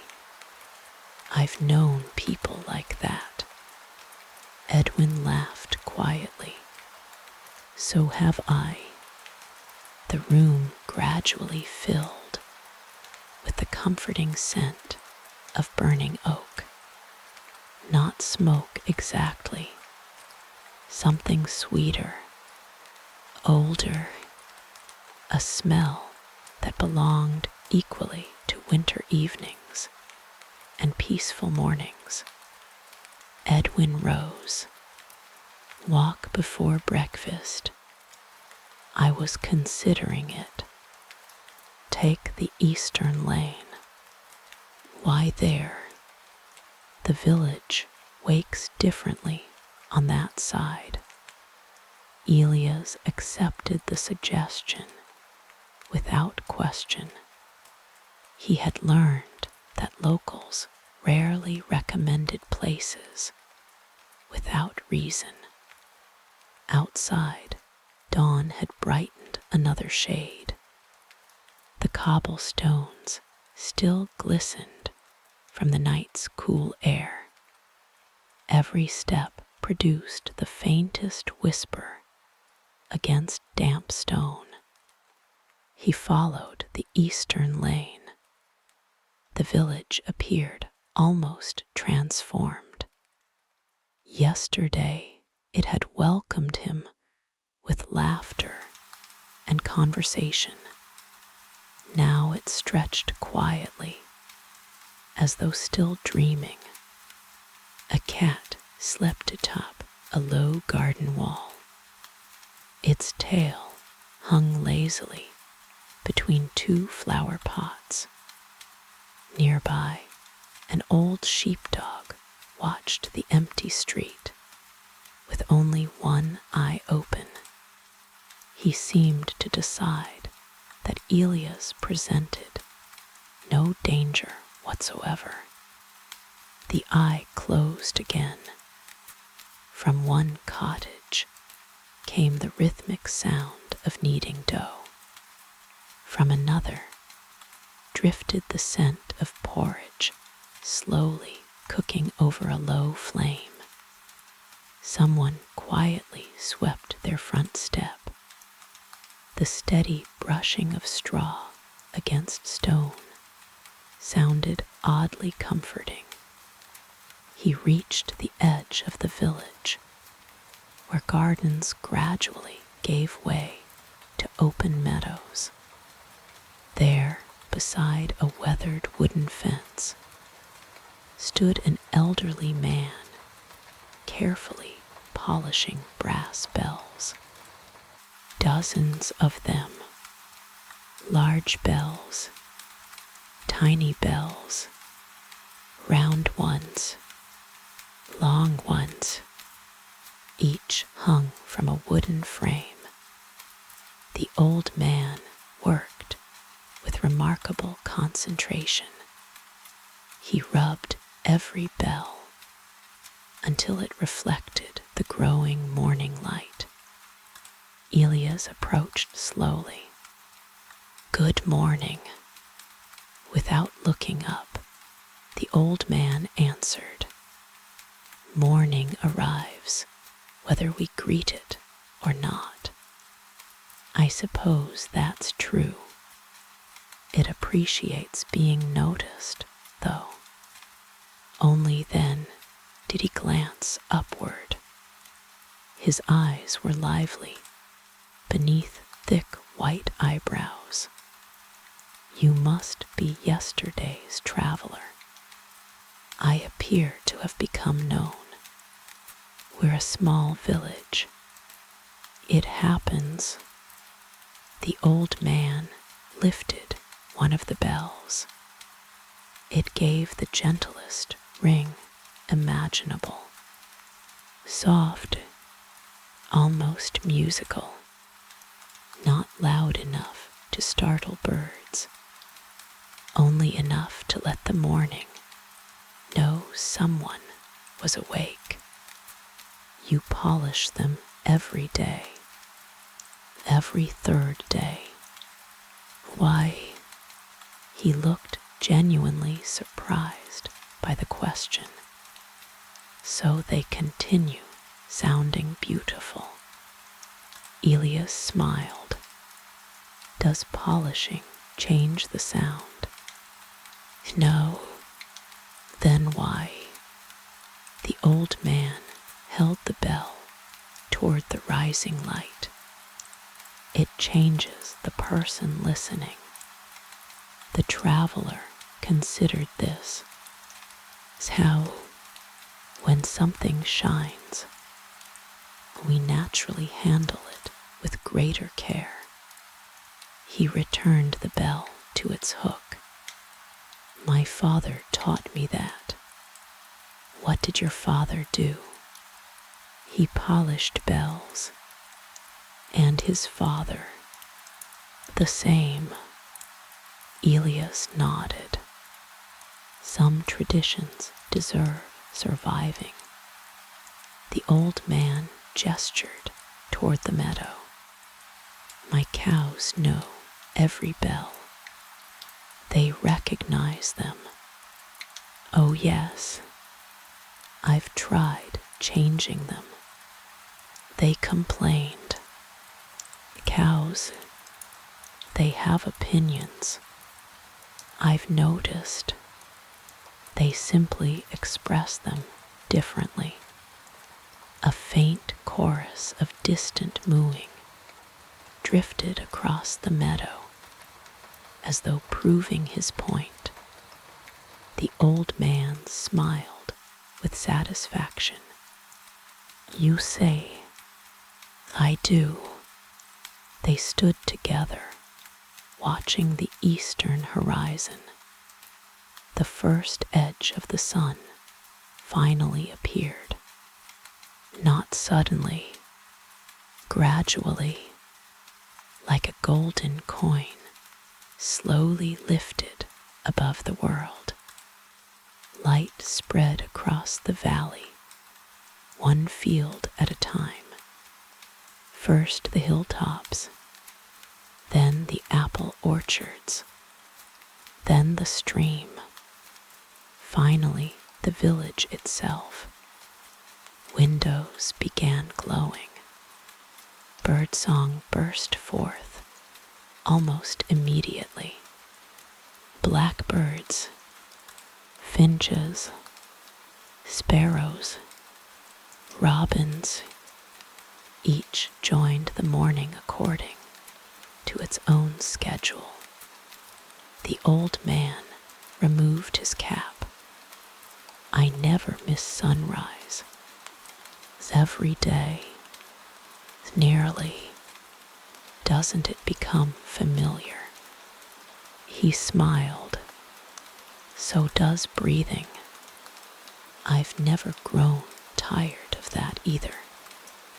Elias laughed. Fair enough.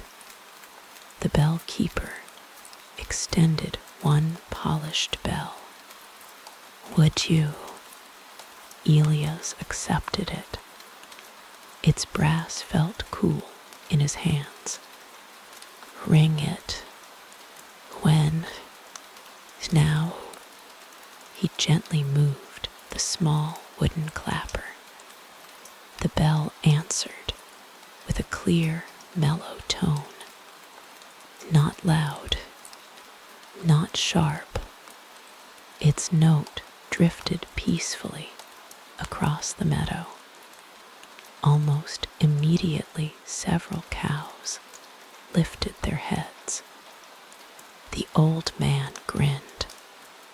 They know breakfast is coming. You've trained them well. They've trained me. The old traveler handed back the bell. The old man bowed slightly. My name is Walter. Elias. I know. Of course you do. Walter chuckled.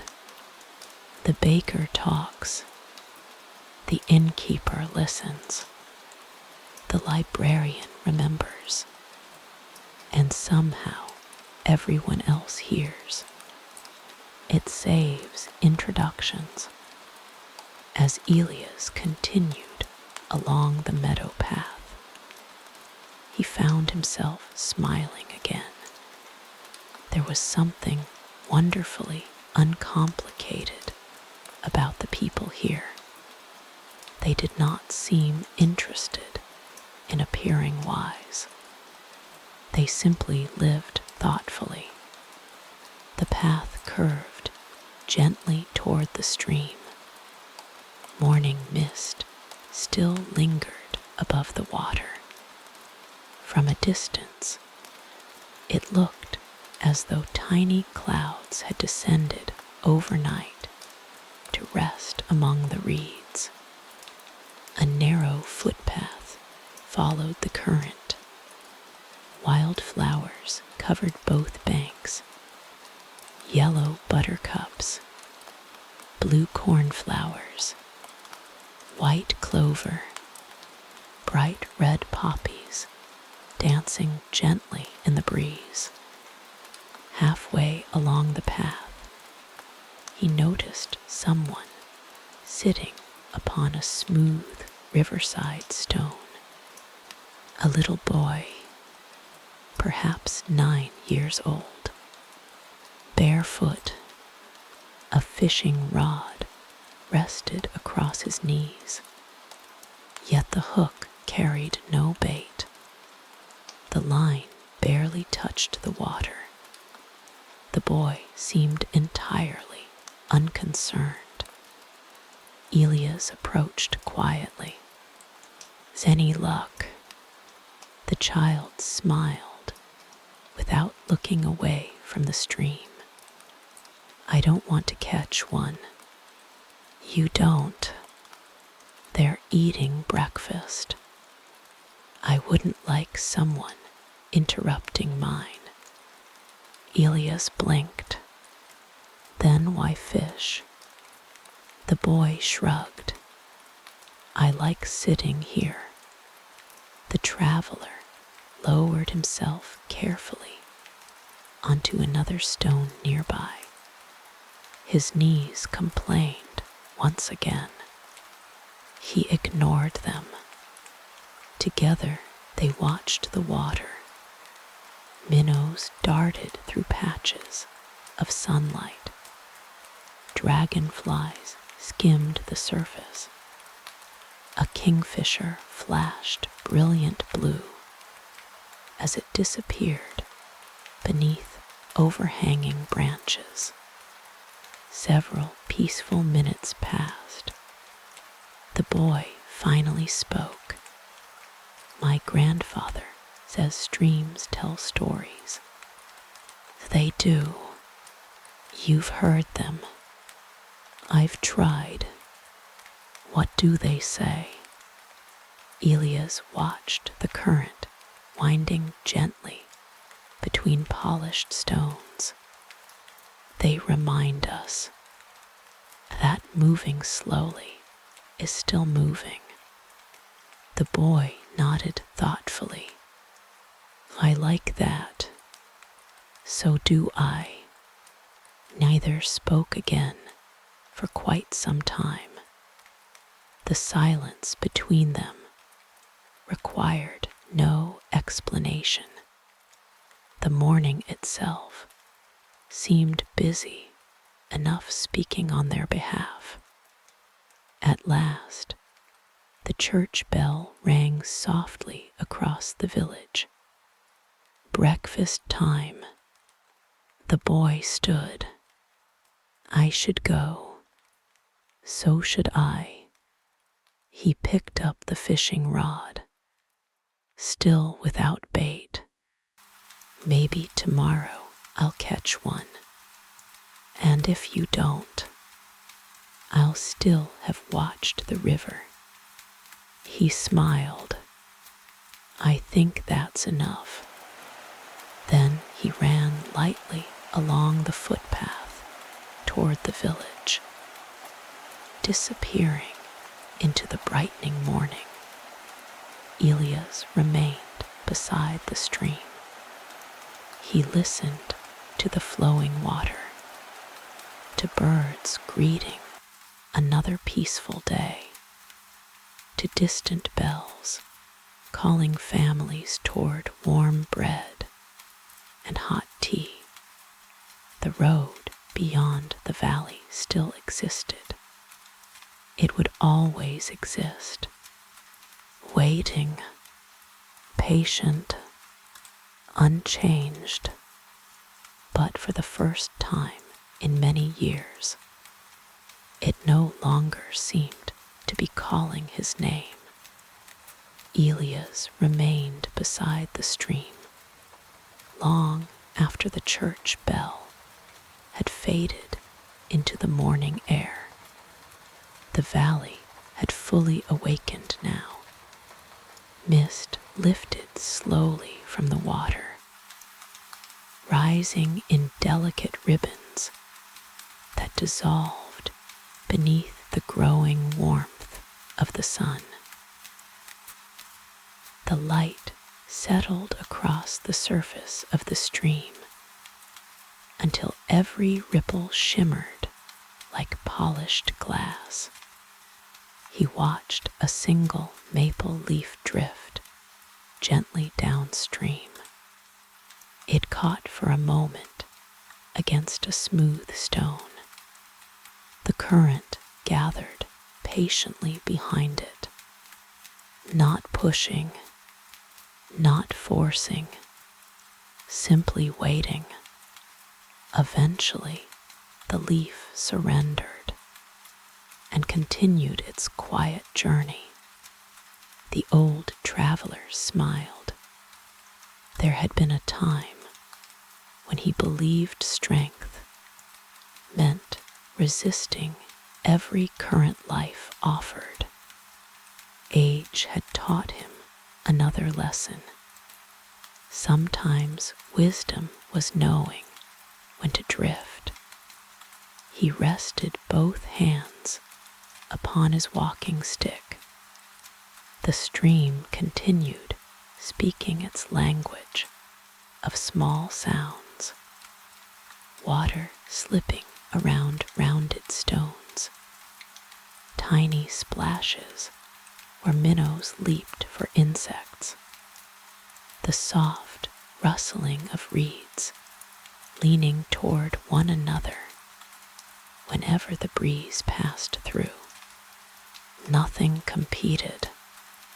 Every sound seemed to understand exactly how much space it deserved.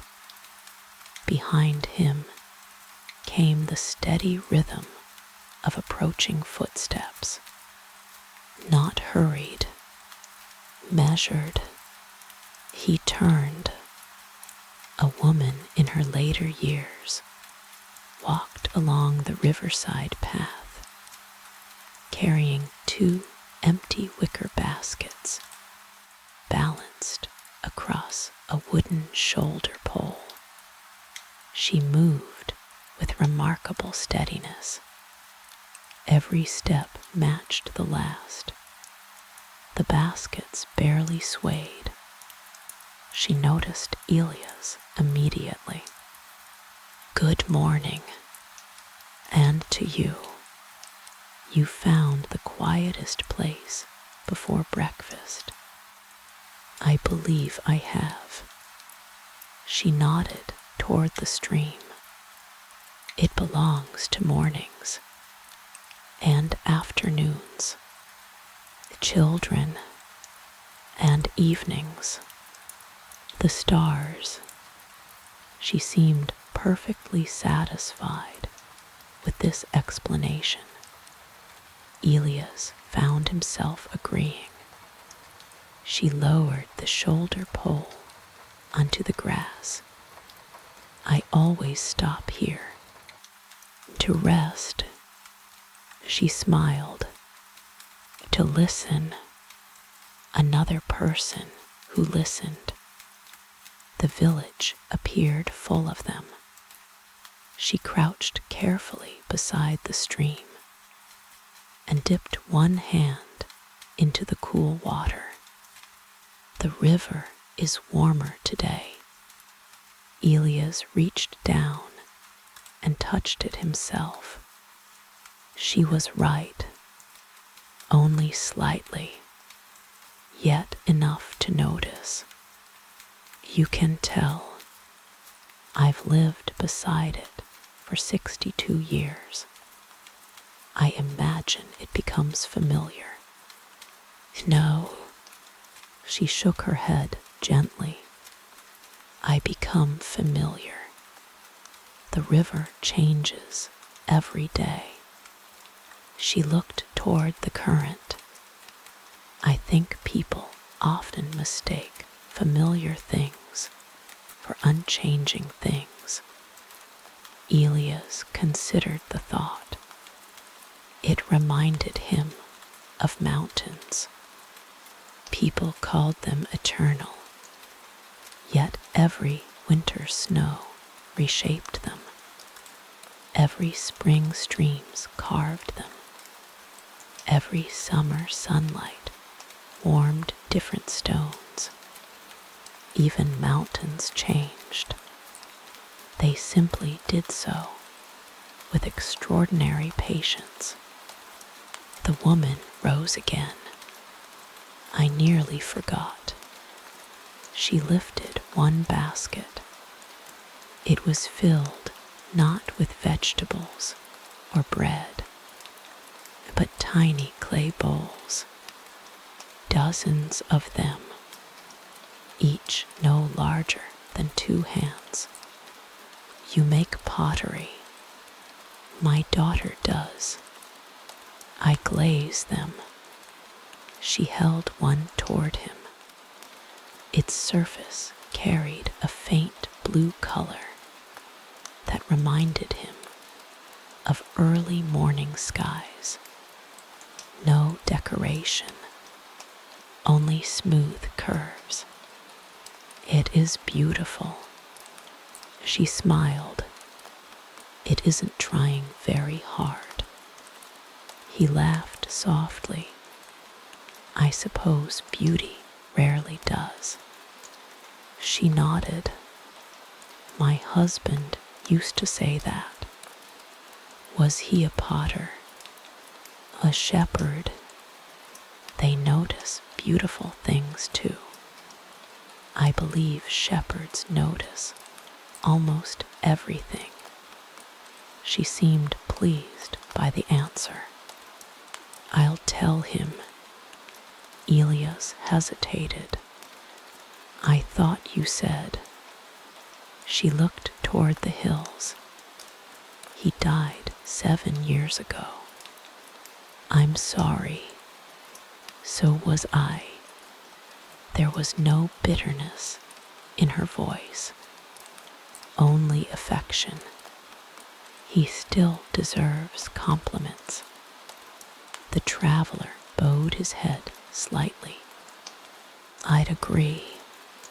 She lifted the shoulder pole once more. "I should reach the market before everyone else." "So early." The bowls like choosing their places. He raised an eyebrow. "They choose." "Oh, certainly. The large ones prefer windows. The little ones enjoy kitchen shelves. And teacups. They're happiest beside old friends." She continued walking. After several paces, she turned back. "If you pass the market later." "Yes." "And look for the blue bowl." "I will." "It has already decided it likes you." Then she disappeared along the winding path. Elias stood quietly for another minute. He wondered whether every person in the village viewed the world through such gentle eyes. Perhaps they did, or perhaps living together for many years slowly taught people to notice small miracles. He followed the path back toward the square. Morning had now fully arrived. Doors stood open. Fresh bread cooled upon windowsills. The scent of herbs drifted through the air. Children hurried toward the schoolhouse carrying satchels, almost as large as themselves. A little girl carefully held the hand of her younger brother. Every few steps, she reminded him to avoid puddles. He stepped directly into one anyway. She sighed dramatically. He laughed. She laughed immediately afterward. Whatever annoyance she had felt vanished before they reached the next corner. Outside the blacksmith's workshop stood the smith himself. Yesterday, Elias had heard only the slow ringing of his hammer. Now he watched the work. The blacksmith was a giant of a man. Broad shoulders, powerful hands, a beard thick enough to hide most expressions. Yet he handled a tiny horseshoe, no larger than a child's hand, with astonishing delicacy. Each strike of the hammer landed exactly where intended, not one blow more than necessary. Tap, turn, tap, turn, tap. The rhythm sounded almost musical. The blacksmith noticed Elia's watching. Morning, good morning. You admire horseshoes. I admire careful work. The blacksmith grinned. My father said careful work is invisible. How so? If people notice the work, and they stop noticing what the work was for.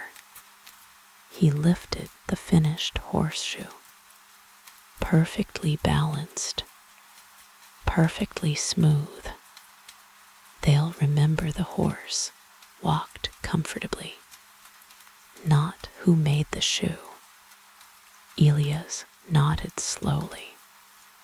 I like that. So do horses. The blacksmith laughed at his own joke.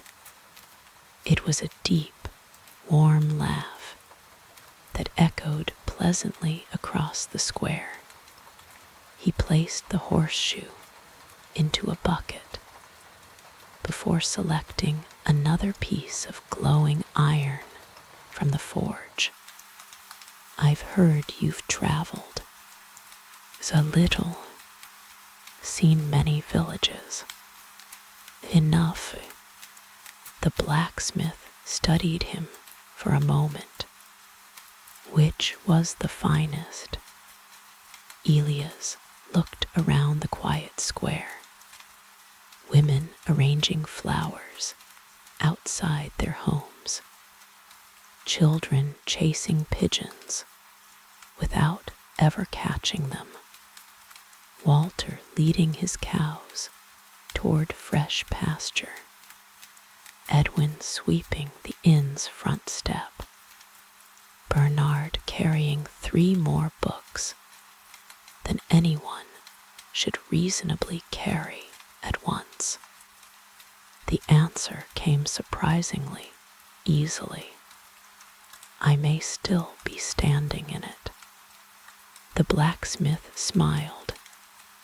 We hope you'll stay until you know for certain. He returned to his work. Tap, turn, tap, turn. The sound followed Elias through the square. Not loud, comforting, like a village heartbeat.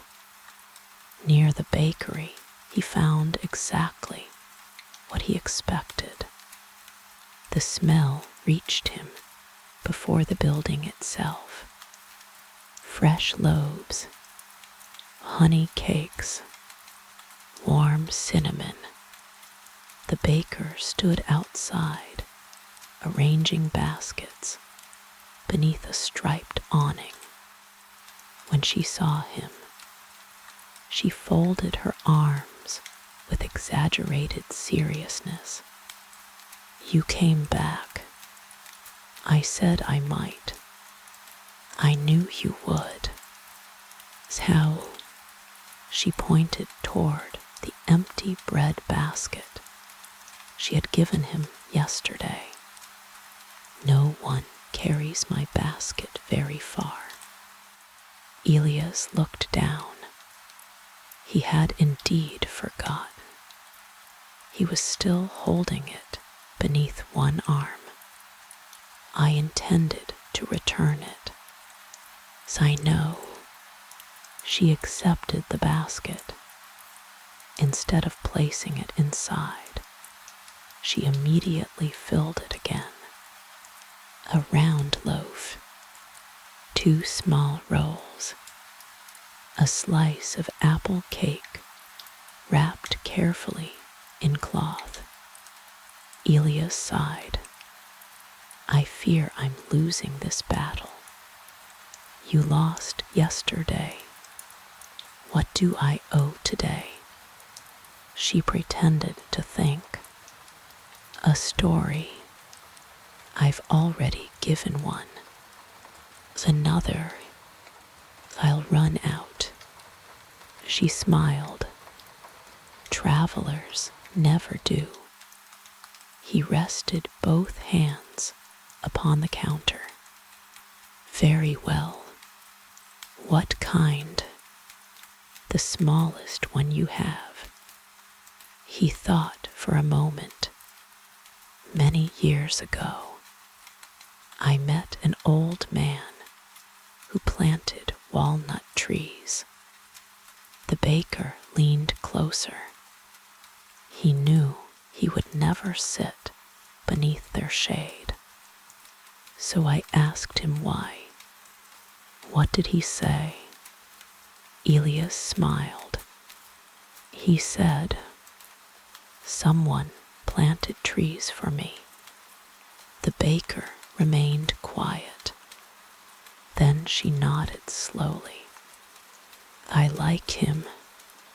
So did I. She wrapped another small pastry before adding it to the basket. That story was worth 2 rolls. I was hoping for one. We're generous. So I've noticed. As he turned to leave, she called after him. Elias. Yes. When people stop traveling, they often begin planting. He looked back. She was already arranging another row of warm bread. Had she meant something by those words? Or had she simply spoken whatever came naturally? With this village, it was difficult to tell. He continued toward the village green. At its center stood the enormous oak tree he had first seen upon arriving. Yesterday, he had admired its size. Today, he noticed something else. Hundreds of tiny wooden carvings hung from its lower branches. Birds, leaves, stars, tiny houses, little fish, acorns, each no larger than a hand. Every carving had been shaped with care. Some looked new, others had faded with years of weather. The 2 elderly men from the bench sat beneath the tree once again. One still carved wood, the other still watched clouds, exactly as though yesterday had never ended. Elias approached. I wondered about these. The wood carver looked upward. Our memory tree. You hang carvings. When something good happens, no names, no dates, just reminders. He picked up a small, unfinished carving from beside his chair. It resembled a loaf of bread. The baker's grandson was born. So, he smiled. A bread. The cloud watcher finally spoke. We remember joy, not because we'll forget it, but because remembering together makes it larger. Elias reached gently toward one faded carving, a tiny violin, weathered almost smooth by years of wind. Who made this? The woodcarver looked at it fondly. Our old music teacher. He carved it before he died. Every spring the birds sit beside it, as though they know. The traveler stood beneath the great oak for several quiet moments. The branches swayed gently overhead. Sunlight filtered through thousands of green leaves. Small wooden memories turned slowly in the breeze. None of them expensive, none of them impressive. Yet together they formed something no palace could purchase. A life remembered with gratitude. Elias found himself wondering if he remained here long enough, what carving would someday hang among the branches, bearing the quiet memory of an old traveler who had entered a peaceful village and, perhaps without realizing it at first, had begun to feel the slow, steady roots of belonging growing beneath his feet. The thought stayed with Elias long after he left the great oak.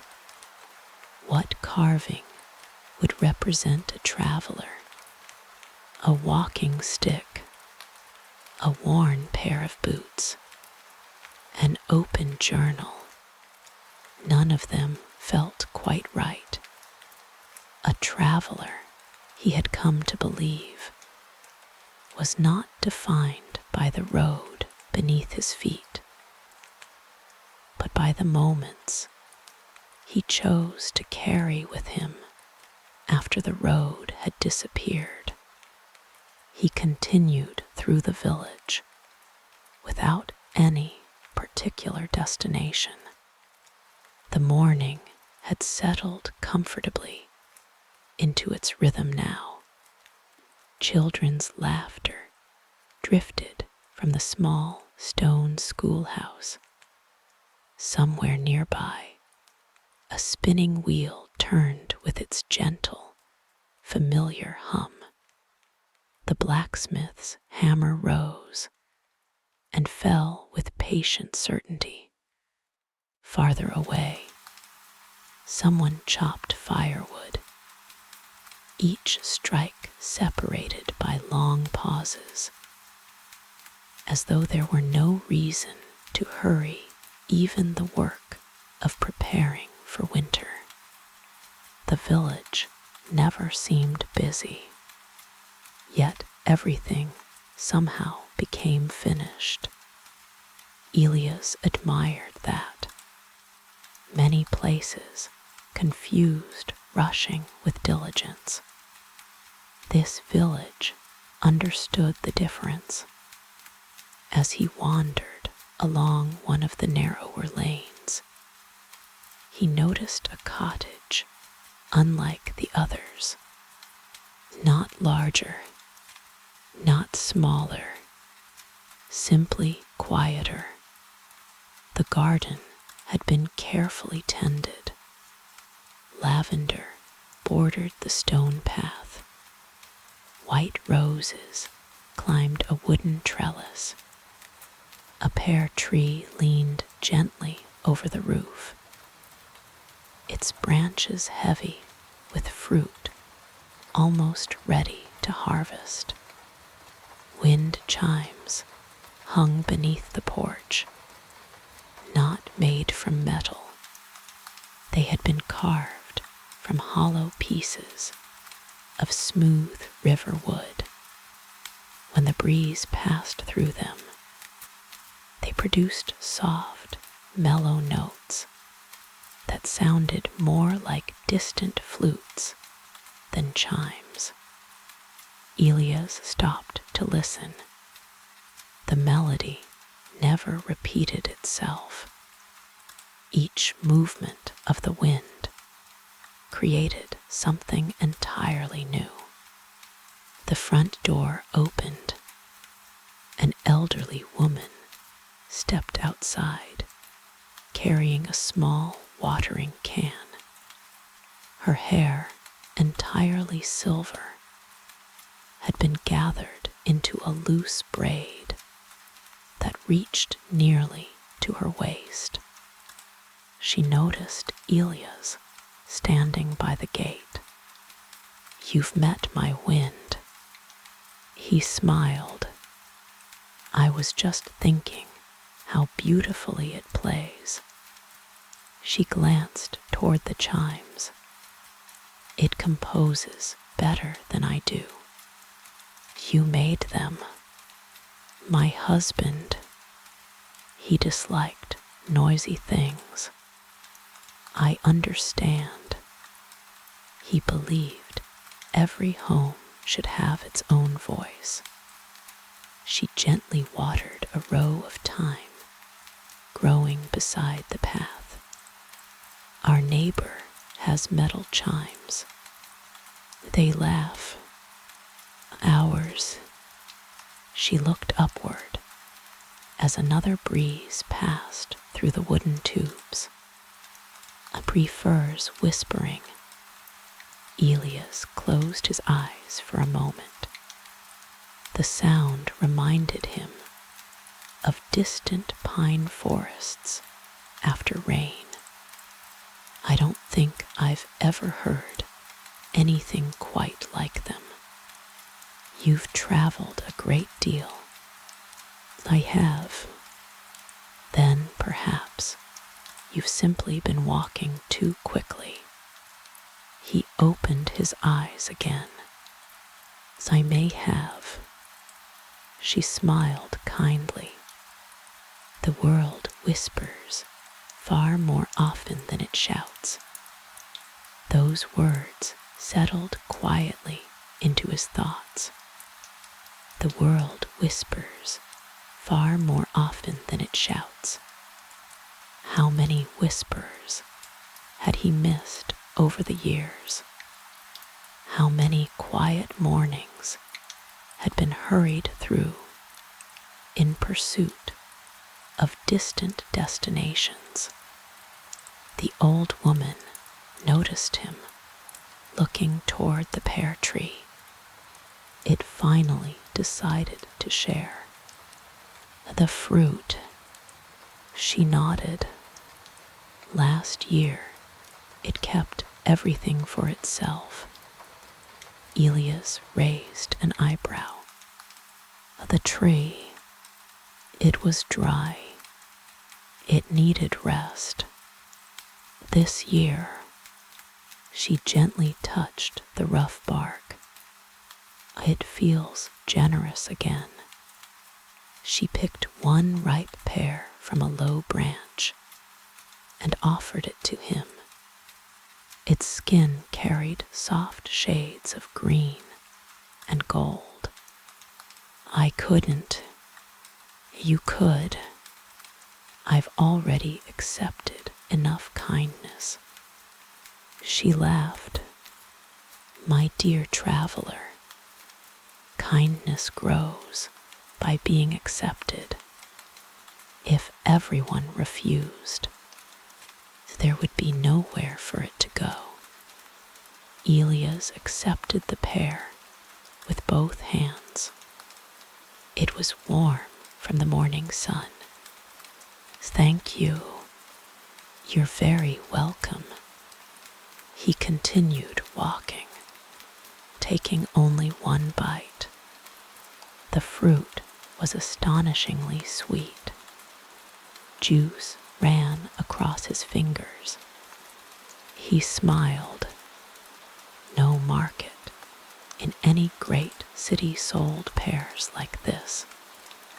Perhaps they could not. Perhaps sweetness required knowing the tree that had grown it.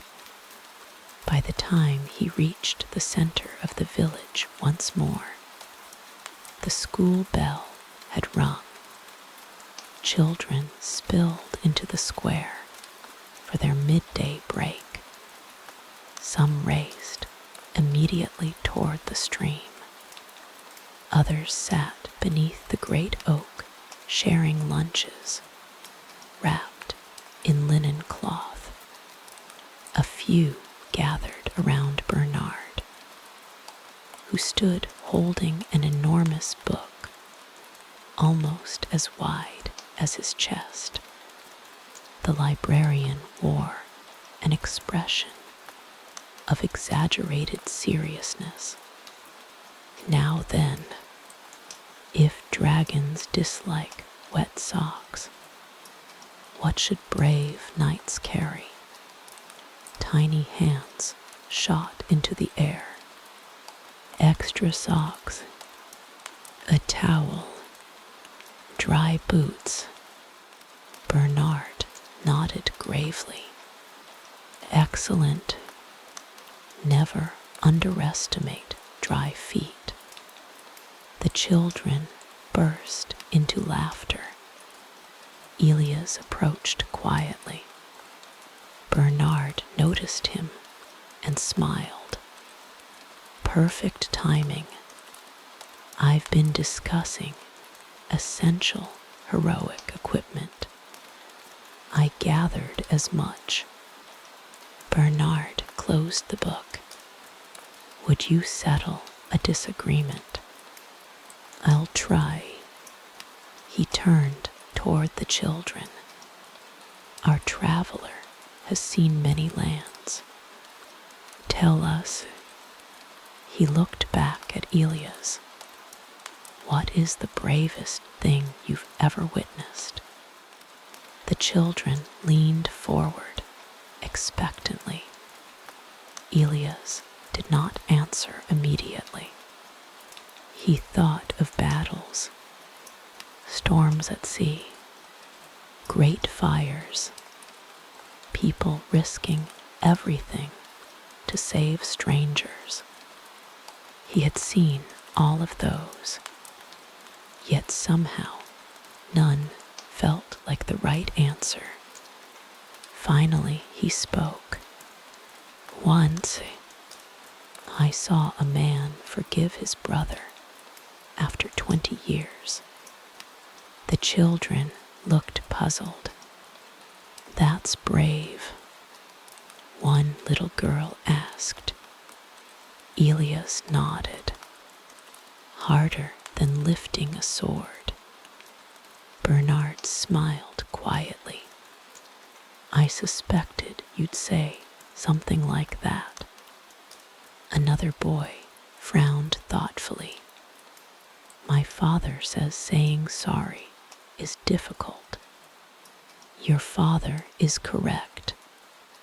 The children considered this with surprising seriousness.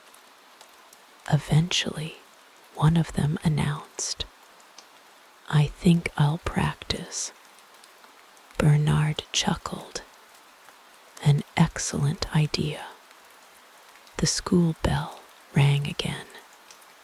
The children hurried back inside, though not before several waved enthusiastically at Elias. One little boy called, Don't leave yet. I'll try not to. His answer surprised even himself. After the children disappeared, Bernard tucked the great book beneath his arm. They like you, as I like them. They ask honest questions. They expect honest answers. The librarian nodded.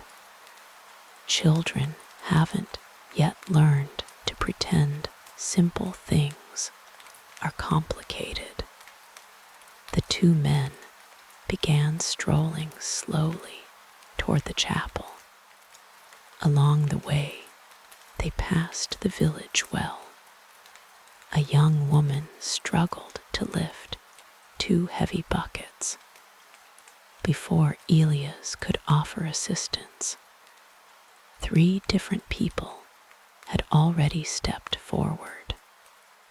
One carried the buckets, another held the gate open, a third walked ahead to clear the path.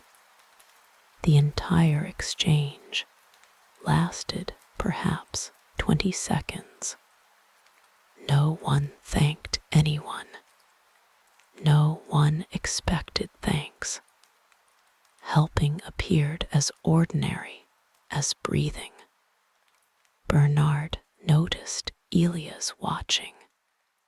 "You've seen something." "I have." "What?" No one hesitated. "We seldom do." "Why?" Bernard seemed genuinely surprised by the question. "If your hands are empty, why shouldn't they become useful?" Elias looked down at his own hands. Scarred, weathered, older than they once were. Perhaps they, too, still had useful work left in them. They reached the small stone chapel. In daylight, it appeared even simpler than it had the evening before. White climbing roses framed the entrance. Lavender bordered the narrow path. The priest Elias had seen watering flowers yesterday, now sat beneath a broad elm tree, reading quietly.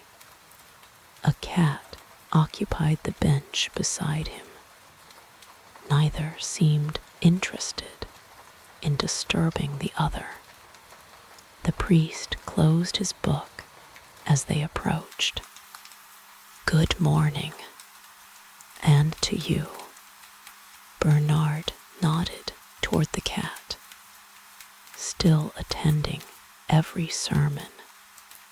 The priest smiled. "He sleeps through most of them." The cat opened one eye briefly, apparently satisfied with the conversation. It returned to sleep. Elias laughed softly. "You seem to have many peaceful companions." The priest stroked the cat gently behind one ear. "They found me. I've discovered that most good things do." He gestured toward the empty space on the bench. "Would you care to sit?" Elias accepted. The elm tree provided cool shade despite the warming day. Its leaves whispered softly overhead. The priest looked toward the gardens surrounding the chapel. "Beautiful morning." "It is." "They nearly always are." Bernard smiled. "You always say that." "Because it's usually true." The priest folded his hands. "People often ask me why I spend so much time gardening. I imagine they expect different work." "They do." They picture sermons, meetings, ceremonies. He looked lovingly at the flowers. "But gardens teach patience better than I ever could." Elias nodded. "They bloom when ready." "Exactly. You cannot persuade a rose. You can only care for it." The 3 men sat quietly. Nearby, bees drifted lazily among the lavender. A butterfly landed upon one white lily before continuing its gentle journey. Finally, the priest spoke again. I've watched many travelers. So have I. Most arrive carrying heavy bags. They do, but rarely the heaviest things. Elias looked at him. What do they carry? The priest smiled sadly. Regrets. Neither Bernard nor Elias answered. The breeze moved softly through the elm branches. After a long pause, the priest continued.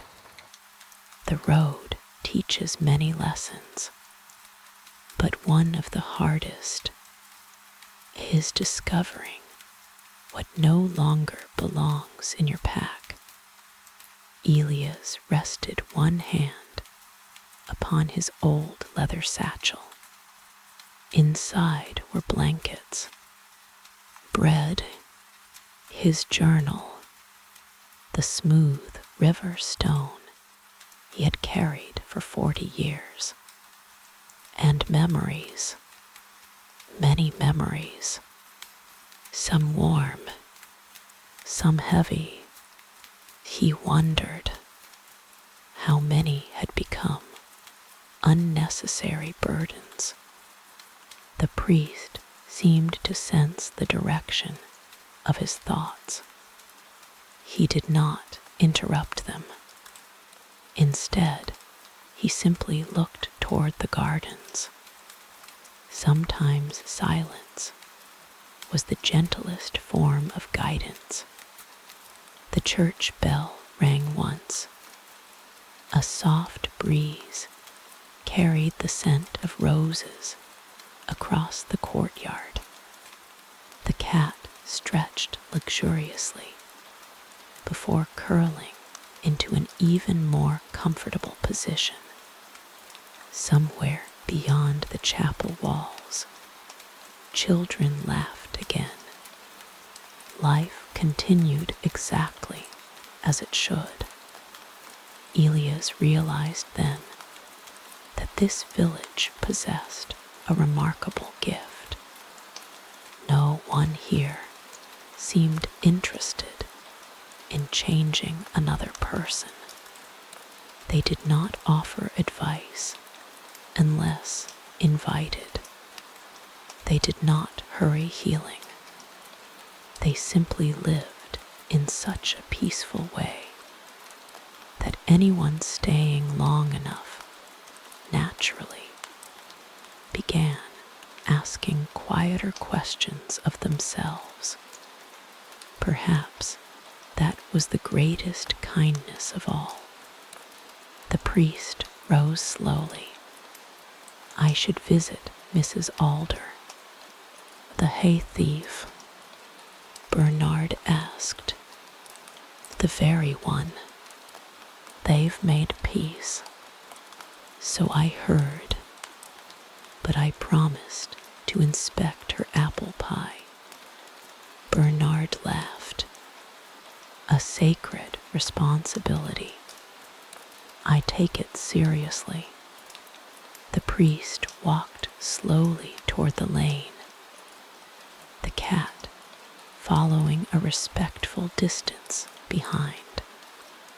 Elias watched them disappear.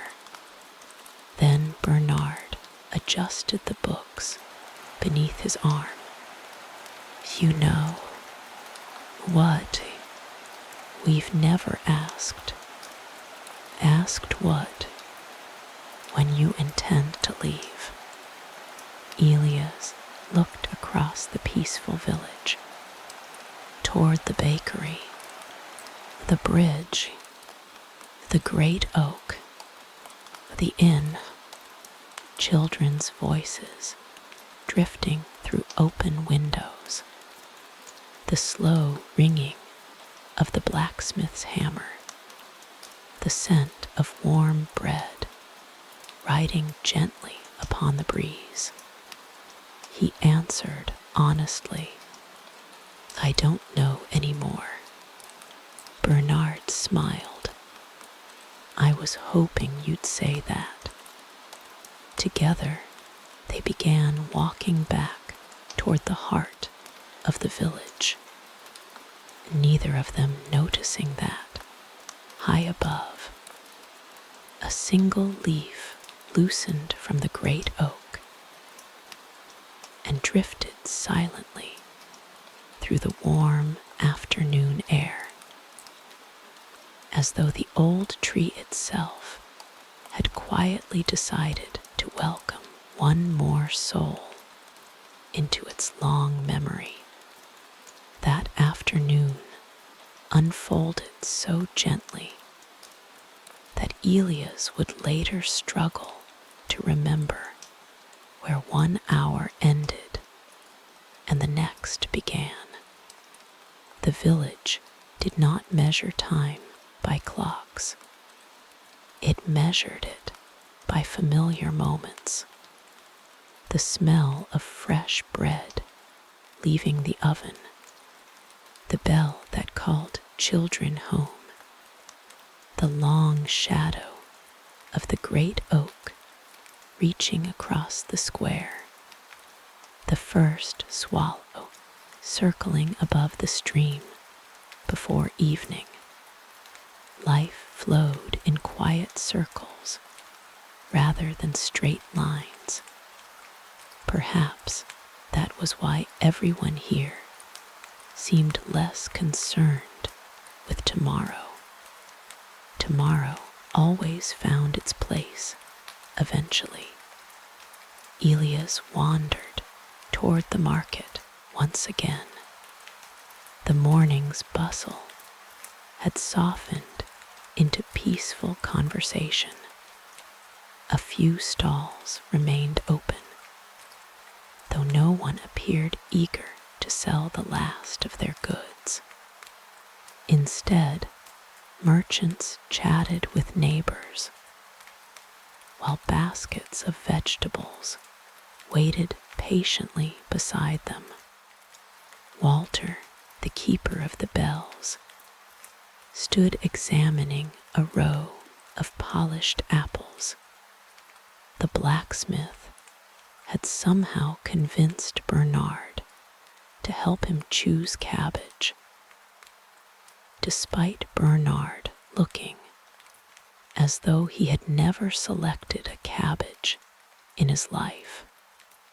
Margaret laughed from across the square as Edwin attempted, with very little success, to carry 3 sacks of flour at once.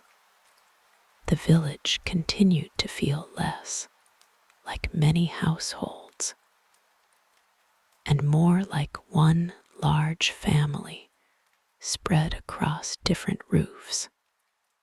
As Elias passed the pottery stall, he remembered the woman by the river. The blue bowl.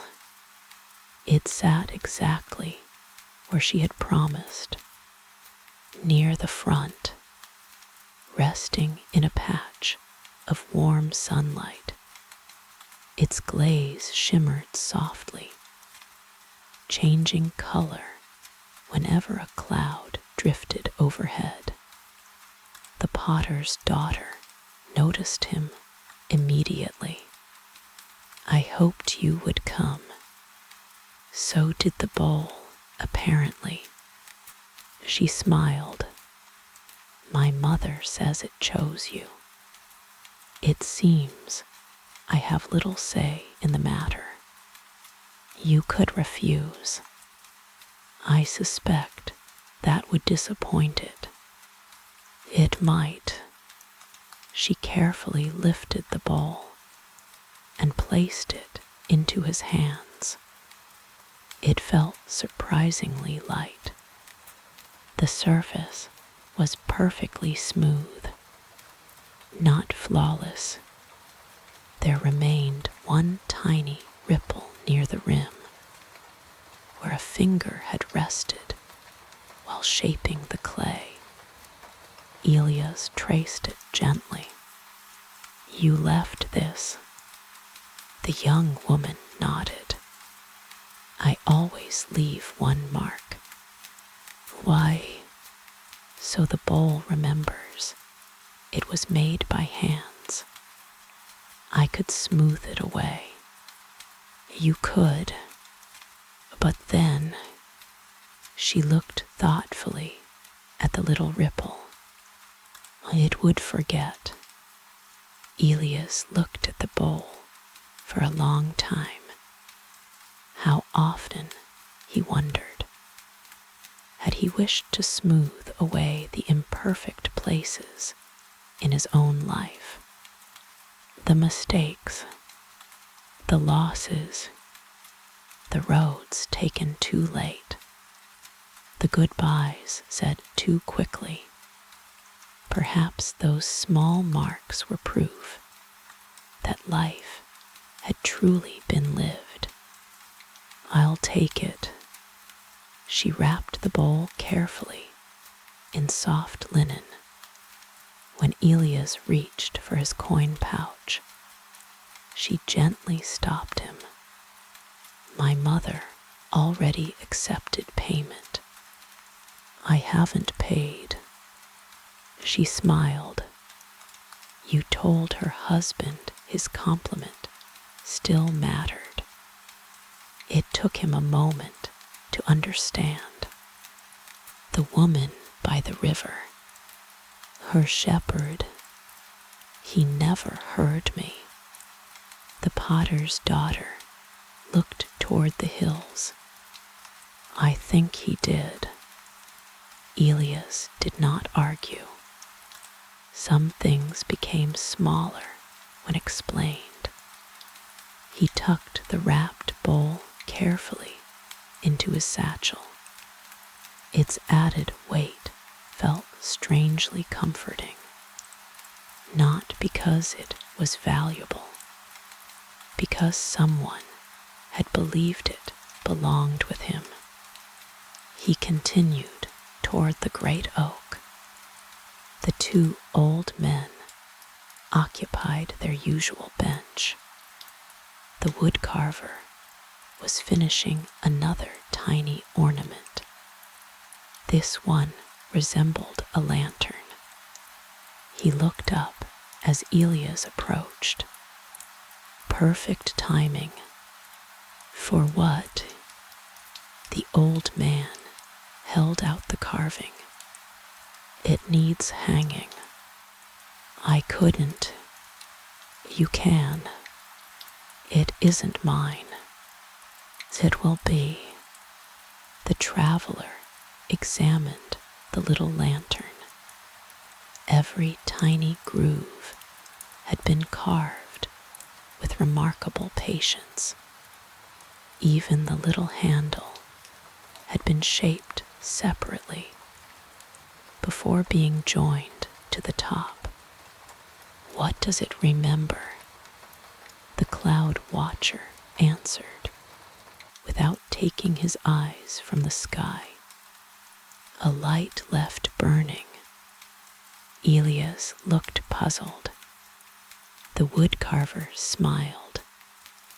Edwin, he leaves the inn lantern burning every night, in case someone arrives after dark. He has done so for 30 years. No traveler has ever found the village in darkness. The old traveler looked toward the inn. Even now, though afternoon sunlight filled the square, the lantern beside the entrance had already been cleaned and filled with fresh oil for the coming evening. What a beautiful habit. The woodcarver nodded. Would you hang it? Together they stood. Elias reached upward. Among birds, leaves, tiny houses, fish, stars. He carefully tied the little wooden lantern onto one of the lower branches. The breeze immediately caught it. It turned slowly beside dozens of other memories. For a long moment, no one spoke. Then the cloud watcher quietly said, "The tree likes it." Elias smiled. "I think so too." They sat together beneath the shade. Clouds drifted lazily overhead. None of them seemed in any particular hurry to become something else. After a while, Bernard joined them carrying a folded piece of parchment. "I've been looking for you. You found me. The village council has reached a difficult decision." Elias raised an eyebrow. "I hope I haven't caused trouble." "So no, you've caused the opposite." Bernard unfolded the parchment with exaggerated importance. "The council has voted unanimously." He cleared his throat. "That tomorrow evening there shall be a harvest supper." Elias looked confused. "Surely that happens every year." "It does. This year." Bernard smiled. "We would be honored if you joined us as our guest." "I've already been your guest." "Yes, but tomorrow you'll sit with us as a friend." The old traveler felt unexpectedly quiet. Friend, such a small word, yet one he had not heard directed toward himself in many years. Roads created acquaintances. Villages created friends. "I would be honored." Bernard folded the parchment again. "Excellent. I was hoping you wouldn't force us into another council meeting."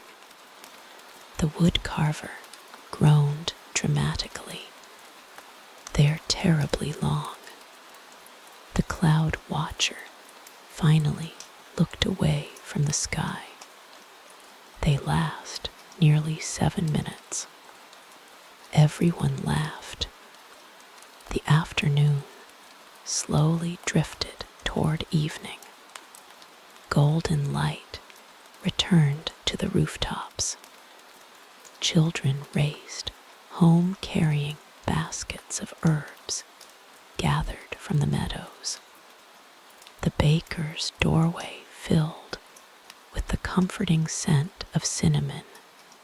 Once again, someone somewhere began playing a flute. Its melody wandered lazily through the village like smoke. Elias found himself walking once more toward the old stone bridge. It seemed only natural. The bridge had quietly become part of his evenings. When he arrived, he found the fisherman already there. His line rested motionless upon the water. "No fish?" Elias asked. The fisherman smiled. "They're having a meeting. Important business. They're deciding whether I'm patient enough. And are you? We'll see." They both laughed softly. The stream reflected another peaceful sunset. Orange, gold, rose, each color melted slowly into the next. Neither man felt any need to speak. The silence between friends differed from the silence between strangers. It no longer asked permission. Eventually, the fisherman reeled in his empty line. Nothing today. Does that disappoint you? He looked toward the valley. Not when I've spent the afternoon somewhere beautiful. They walked back toward the village together. The first evening lanterns were being lit, one by one, just as they had been the night before. Yet tonight they seemed somehow warmer, more familiar. As they reached the square, Edwin stepped outside the inn carrying the entrance lantern. He lit the wick. A small golden flame bloomed inside the glass. The fisherman nodded toward it. He'll leave it burning every night in case someone arrives. Elias watched the little flame dancing behind the glass. Then, almost without thinking, he imagined another traveler somewhere beyond the hills. Tired, dusty, perhaps uncertain whether to continue, perhaps wondering if any welcoming place still existed in the world. And sometime after midnight, that traveler would see a single light waiting patiently in the darkness.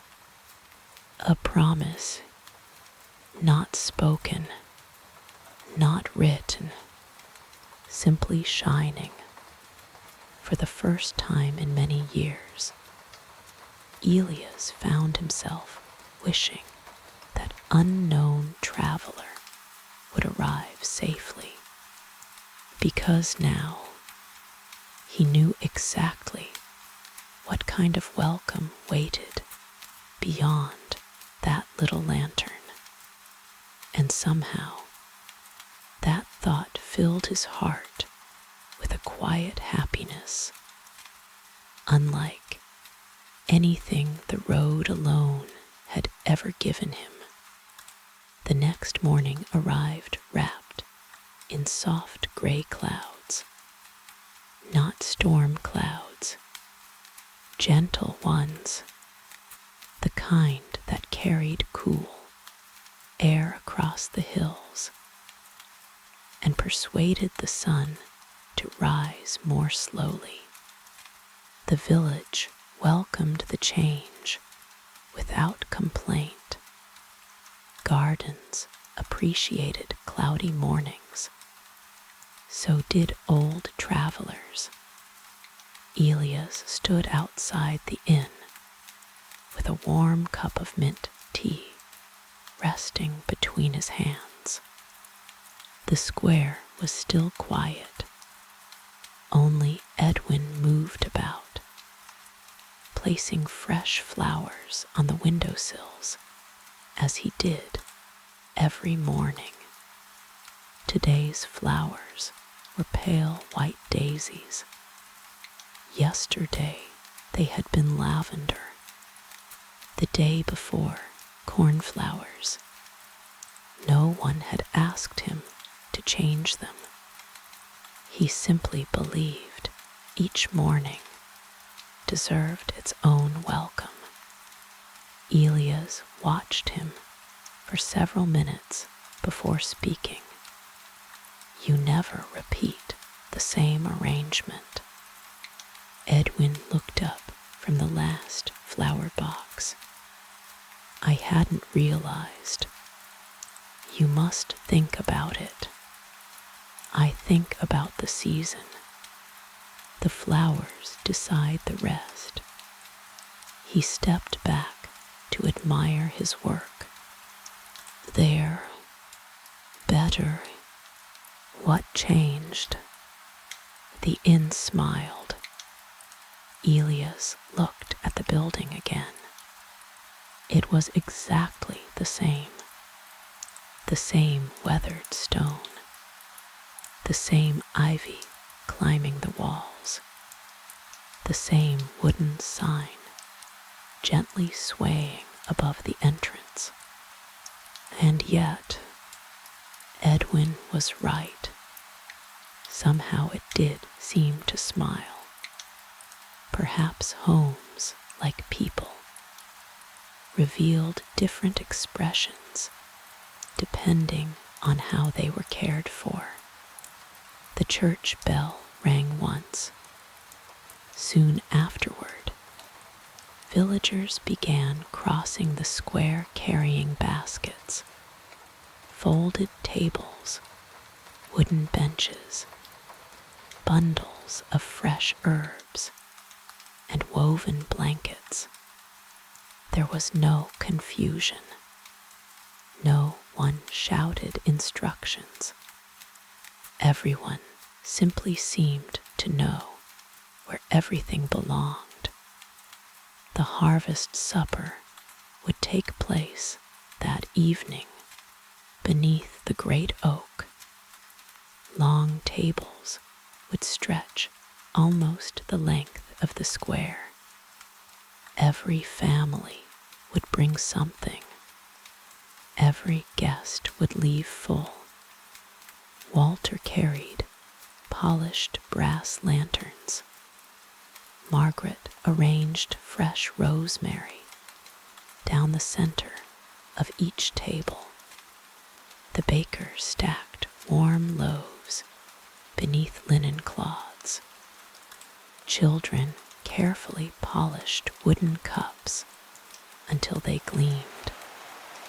Even the youngest found work suitable for little hands. The entire village moved together like a well-practiced melody, not because anyone commanded it, because everyone already knew the song. Elias stepped forward. My hands are empty. Bernard smiled. Then we've been waiting for you. He handed Elias a bundle of small beeswax candles. They belong in the lanterns. The old traveler accepted them. One by one, he walked the length of the square, opening each lantern, placing a fresh candle inside, closing the tiny glass door. There were 24 lanterns. By the 10th, children had begun following him. By the 15th, 2 little girls quietly started helping.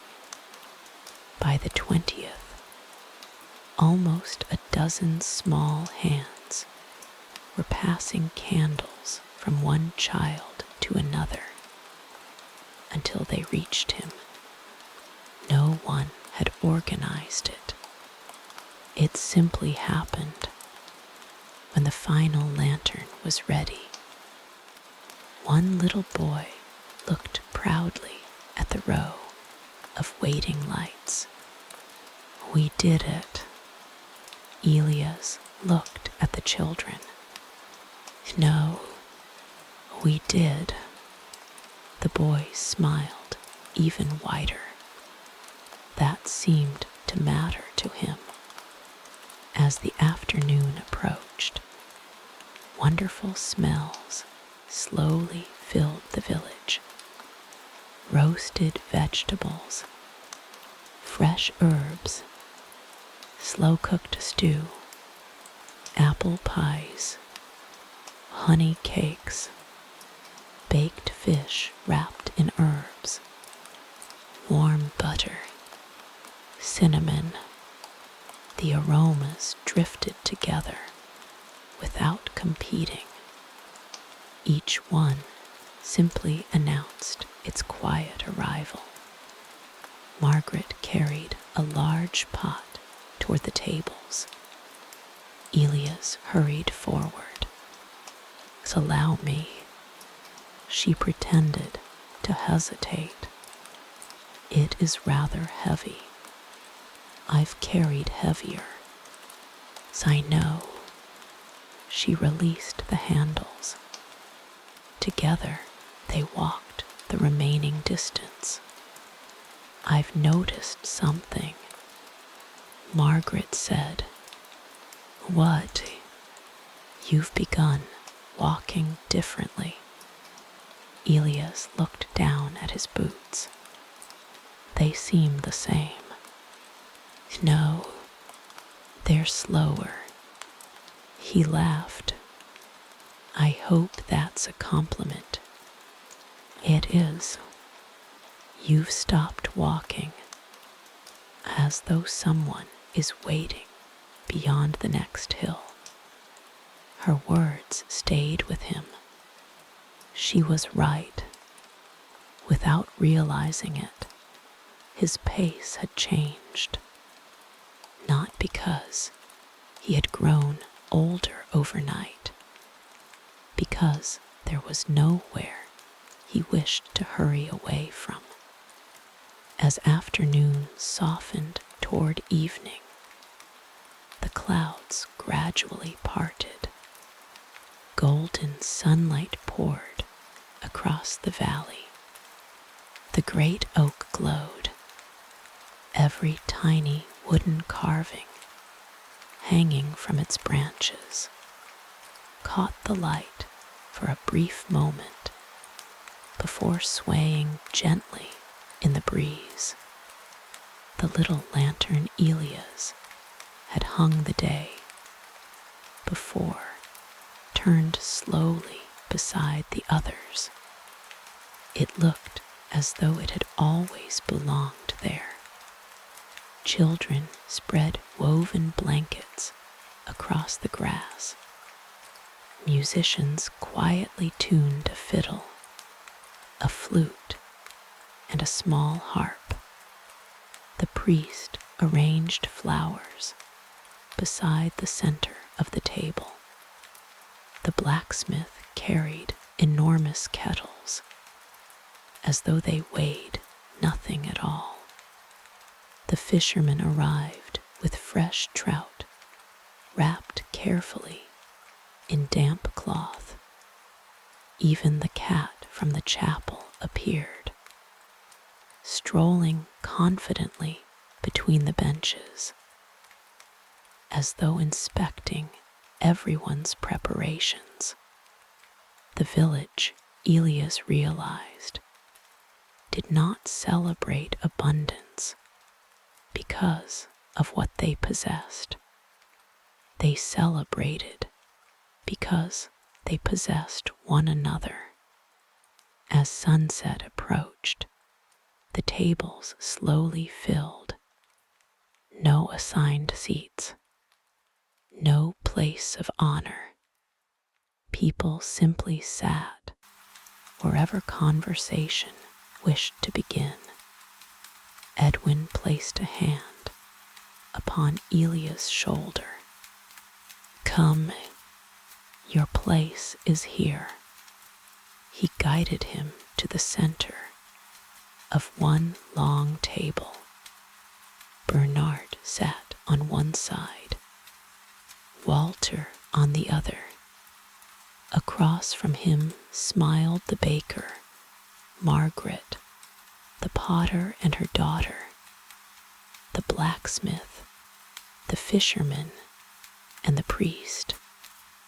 Beyond them sat nearly the entire village, nearly everyone Elias had met.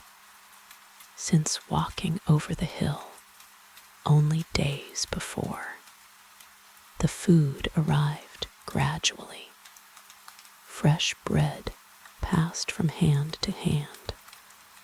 Bowls of roasted carrots, creamy potatoes with herbs, stewed lamb, grilled trout, wild mushrooms cooked with butter, sweet pears from the old woman's tree. The blue bowl now rested before Elia's, filled with warm vegetable stew. He smiled quietly. It had indeed found its place. No one rushed the meal. People served those nearest before serving themselves. Children carried extra bread to older neighbors without being asked. Conversations drifted gently along the table like leaves floating downstream. Someone laughed. Someone told a story. Someone quietly sang one verse of an old harvest song before everyone else joined for the chorus. Nothing felt rehearsed. Everything felt remembered. As twilight deepened, Edwin rose slowly. The conversations softened almost at once. He looked around the long table. His eyes rested briefly upon every familiar face. Finally, they reached Elia's. My grandfather used to say that every traveler leaves something behind. He smiled. Sometimes it's a story, sometimes a memory, sometimes only footprints. He lifted his mug. This week, our traveler reminded us to notice the ordinary. Several villagers nodded. Bernard smiled into his cup. Edwin continued. He reminded us that peaceful days deserve remembering. We've always believed that, but hearing it from someone who has seen so much of the world helped us love our own home a little more. He turned toward Elias. You arrived as a traveler. You became our guest. And now, he paused, and if you wish it, and you will always have a place here. Silence settled across the table. Not awkward, tender. Elias looked around slowly. The baker, Walter, Bernard, Margaret, Edwin, the fisherman, the priest, the children laughing at the far end of the table, the old oak overhead, the lanterns beginning to glow one by one as evening deepened. He had walked through countless villages, stayed in hundreds of inns, shared meals with strangers whose names he had long forgotten. Yet never had anyone asked him to stay. His throat tightened. For a long moment, he found no words. Finally, he stood. I have crossed mountains. I have followed rivers to the sea. I have watched kingdoms rise and disappear. I believed the road itself was my home. He looked toward the glowing lantern at the inn entrance, then toward the bridge, then the great oak, then the people gathered around him. But perhaps he smiled. The road was only leading me here. No one applauded. No one shouted. Instead, every mug around the table lifted quietly into the evening air. A silent toast, one shared without speeches, without ceremony, only gratitude. Above them, the first stars appeared, exactly as they had every night before. Yet somehow, tonight they seemed just a little brighter. As darkness settled gently across the valley, Elias realized something extraordinary. For the first time in longer than he could remember, he could picture a tomorrow that did not begin with goodbye. That night, after the harvest supper had slowly become quiet conversation, and after the conversation had become gentle silence, Elias walked alone through the sleeping village one final time, not because he intended to leave, simply because gratitude often prefers to walk. The lanterns still glowed beside every doorway. Their small flames swayed behind clear glass. Whenever the night breeze wandered through the streets, the smell of extinguished fires lingered in the cool air, mingling with rosemary, damp earth, and the faint sweetness of apples waiting to be gathered. Somewhere in the distance, an owl called once. The village answered with peaceful silence. Elias crossed the square. The long tables had already been cleared. Only a few crumbs remained beneath the great oak, where birds would discover them at sunrise. The little wooden carvings turned lazily beneath the branches. A bird, a fish, a tiny loaf of bread, a violin, a lantern. Each one held a memory. None of them had been carved because life was extraordinary. They had been carved because ordinary days had been loved. He stood beneath the old tree for several minutes. His hand rested gently against its wide trunk. The bark was cool beneath his weathered fingers. He wondered how many travelers had paused here over the years, how many children had climbed its branches, how many old friends had shared stories beneath its shade. The oak had watched generations come and go. It had never hurried any of them. Eventually, Elias smiled. "Thank you."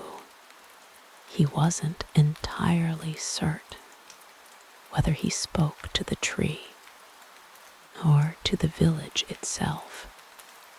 Perhaps there was no difference. He continued toward the bridge. The stream flowed exactly as it had on the night he first arrived. The moon floated peacefully upon the water. Stars shimmered beneath the bridge like tiny silver lanterns carried by the current. He leaned upon the stone railing. The same place, the same view, yet everything had changed. Or perhaps only he had. He reached into his satchel and removed the smooth river stone he had carried for 40 years. It rested comfortably in his palm. He had picked it up beside another river in another country so many years ago that he no longer remembered the season. Since then, it had crossed forests, deserts, mountains, kingdoms. It had waited in countless inns. It had listened to rain on distant rooftops.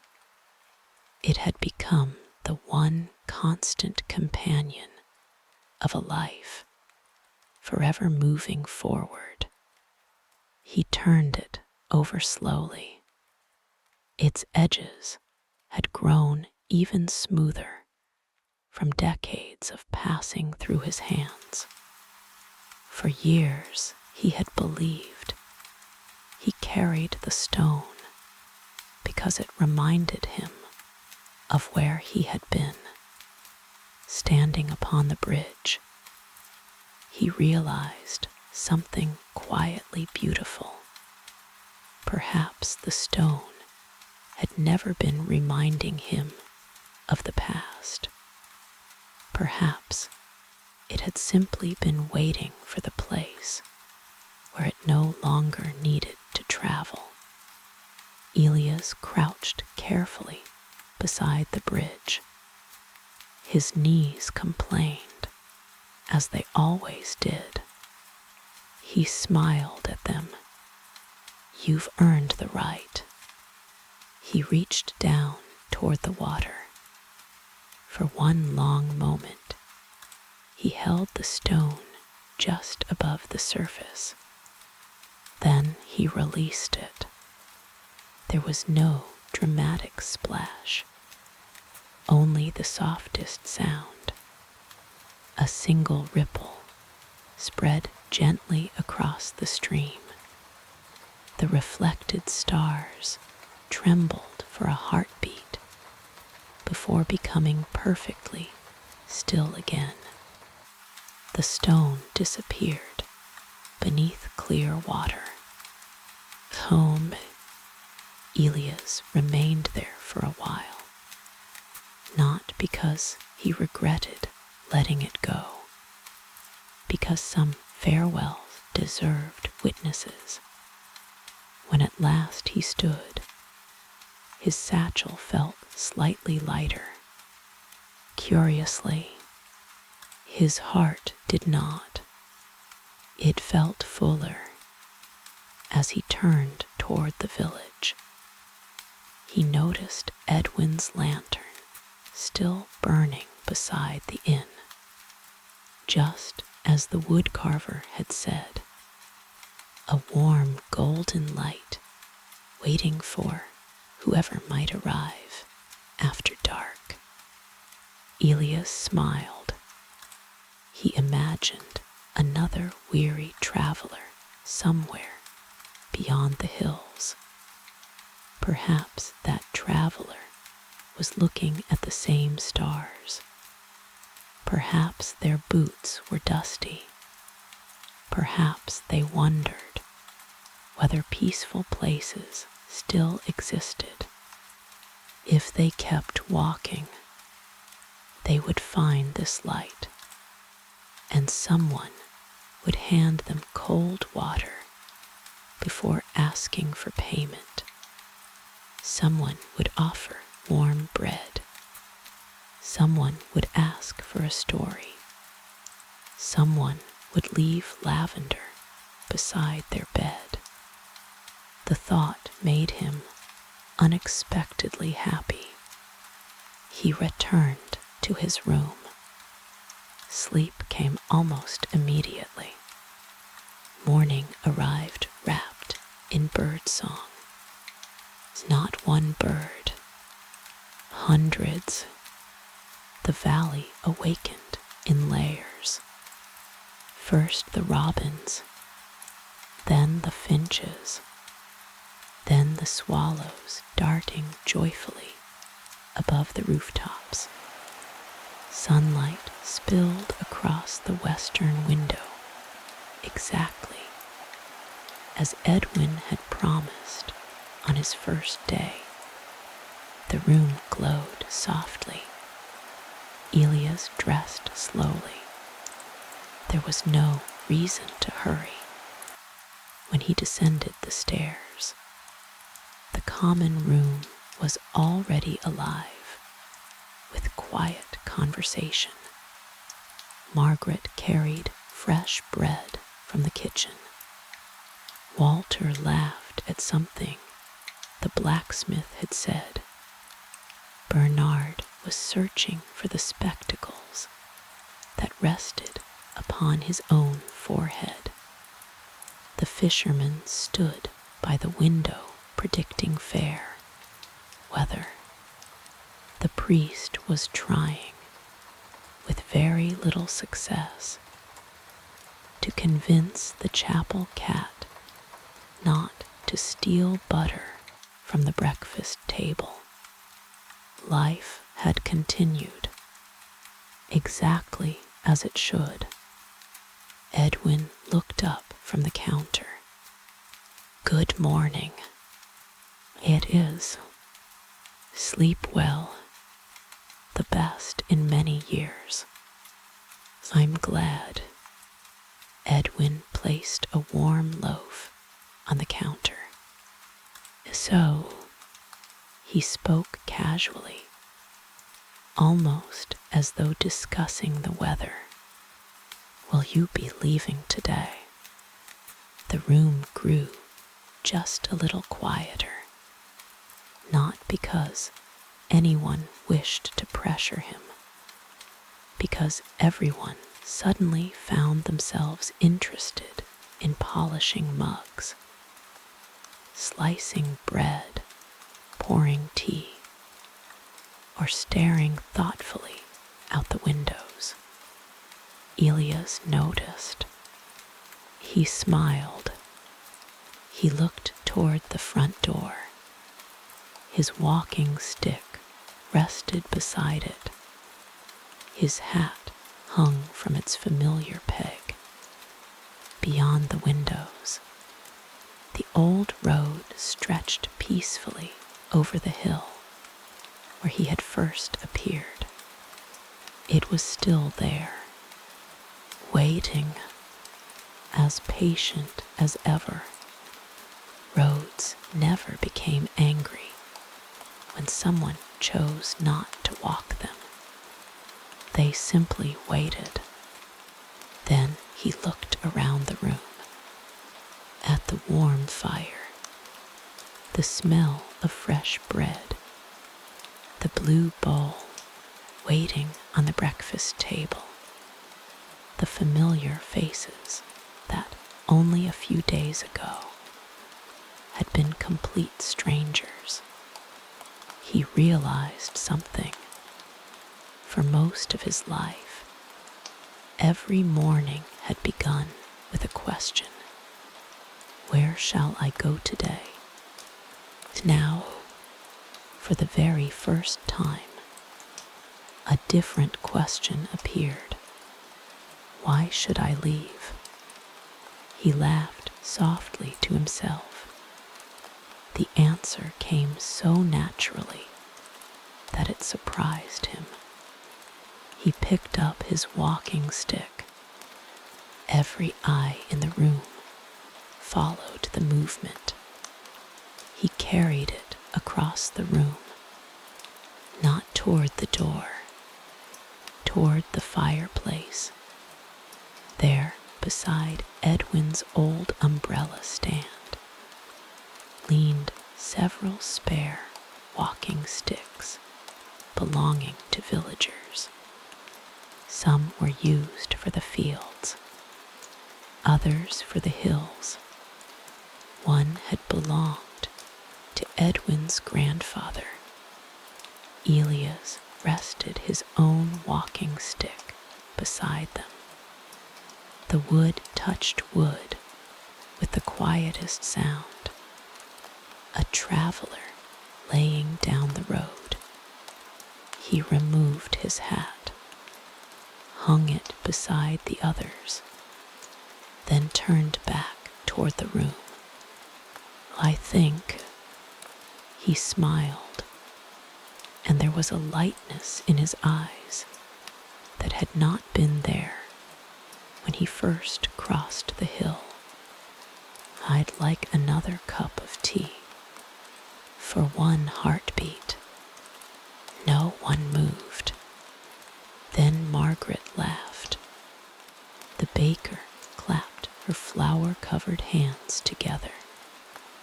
Walter nodded, as though this had been obvious from the beginning. The fisherman grinned toward the window. Bernard quietly removed his spectacles, pretending to clean them while discreetly wiping away a tear. Edwin poured another cup without saying a word. He placed it gently before Elias. No charge. There never is. Outside, life continued. Children hurried toward the schoolhouse. The blacksmith's hammer began its patient rhythm. The baker opened her windows to let the scent of warm bread drift into the square. The stream carried the morning sunlight beneath the old stone bridge. The great oak swayed gently above hundreds of tiny wooden memories. High among its branches, the little lantern turned peacefully in the breeze. Years would pass. Children would grow into parents, parents into grandparents. The seasons would paint the valley green, gold, white, and green again. Travelers would continue arriving over the western hill. Some would stay one night, some two, some only long enough to eat warm bread and continue onward. And whenever a stranger asked about the old man who always sat beneath the great oak with a journal resting on his knees, someone would smile. Perhaps Edwin, perhaps Bernard, perhaps a child who had grown old enough to remember. They would simply say, "He came here looking for another road." Then they would glance toward the bridge, where the stream flowed quietly beneath the stars. But he found something much rarer. They would not say the word. They would not need to, because every traveler who stayed long enough eventually discovered it for themselves. Home was never a place that held you. It was a place that welcomed you, a place where no one hurried your footsteps, where ordinary days were treasured, where silence was shared as comfortably as conversation, where bread was offered before payment, where lanterns were left burning for strangers, where memories hung from the branches of an old oak, where every sunrise was greeted with gratitude, and where one old traveler finally discovered that the longest journey of his life had never been about finding another destination. It had been about finding a place gentle enough to let him stop. The road beyond the hill remained. It always would, but on quiet mornings, when the first sunlight touched the valley and the birds began their cheerful songs, another familiar figure could often be seen walking slowly through the village. His beard had grown a little whiter, his smile a little easier. His journal still rested beneath one arm. Only now, when someone asked where he was going, the old traveler would simply look around the peaceful village, breathe in the scent of fresh bread and wild lavender, listen to the bells, the stream, the laughter, and the birds, and answer with complete certainty, I'm already here. As our story gently comes to an end, the old traveler closes his journal one final time. The evening breeze carries the scent of fresh bread through the village. The lantern beside the inn continues to glow for anyone who may arrive after dark. And somewhere beneath the great oak, another quiet memory is waiting to be made.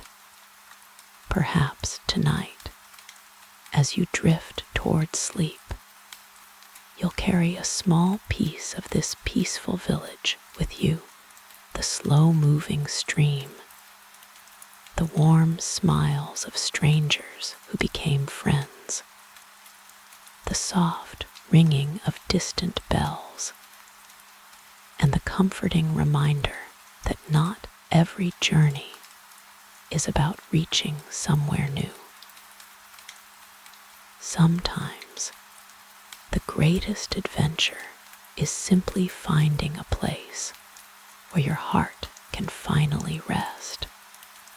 Thank you for spending this peaceful evening here. If this story helped you relax, brought you a little comfort, or made your evening just a bit more peaceful, please consider liking the video and subscribing to the channel. It truly helps these quiet stories find others who need a calm place to end their day. And if you'd like to return for another gentle journey, there will always be another fire waiting to be lit, another peaceful road to follow, and another story ready to welcome you. Until next time, sleep well, dream peacefully, and may your own road, wherever it leads, always guide you to places filled with kindness, quiet moments, and warm lights waiting in the darkness. Good night.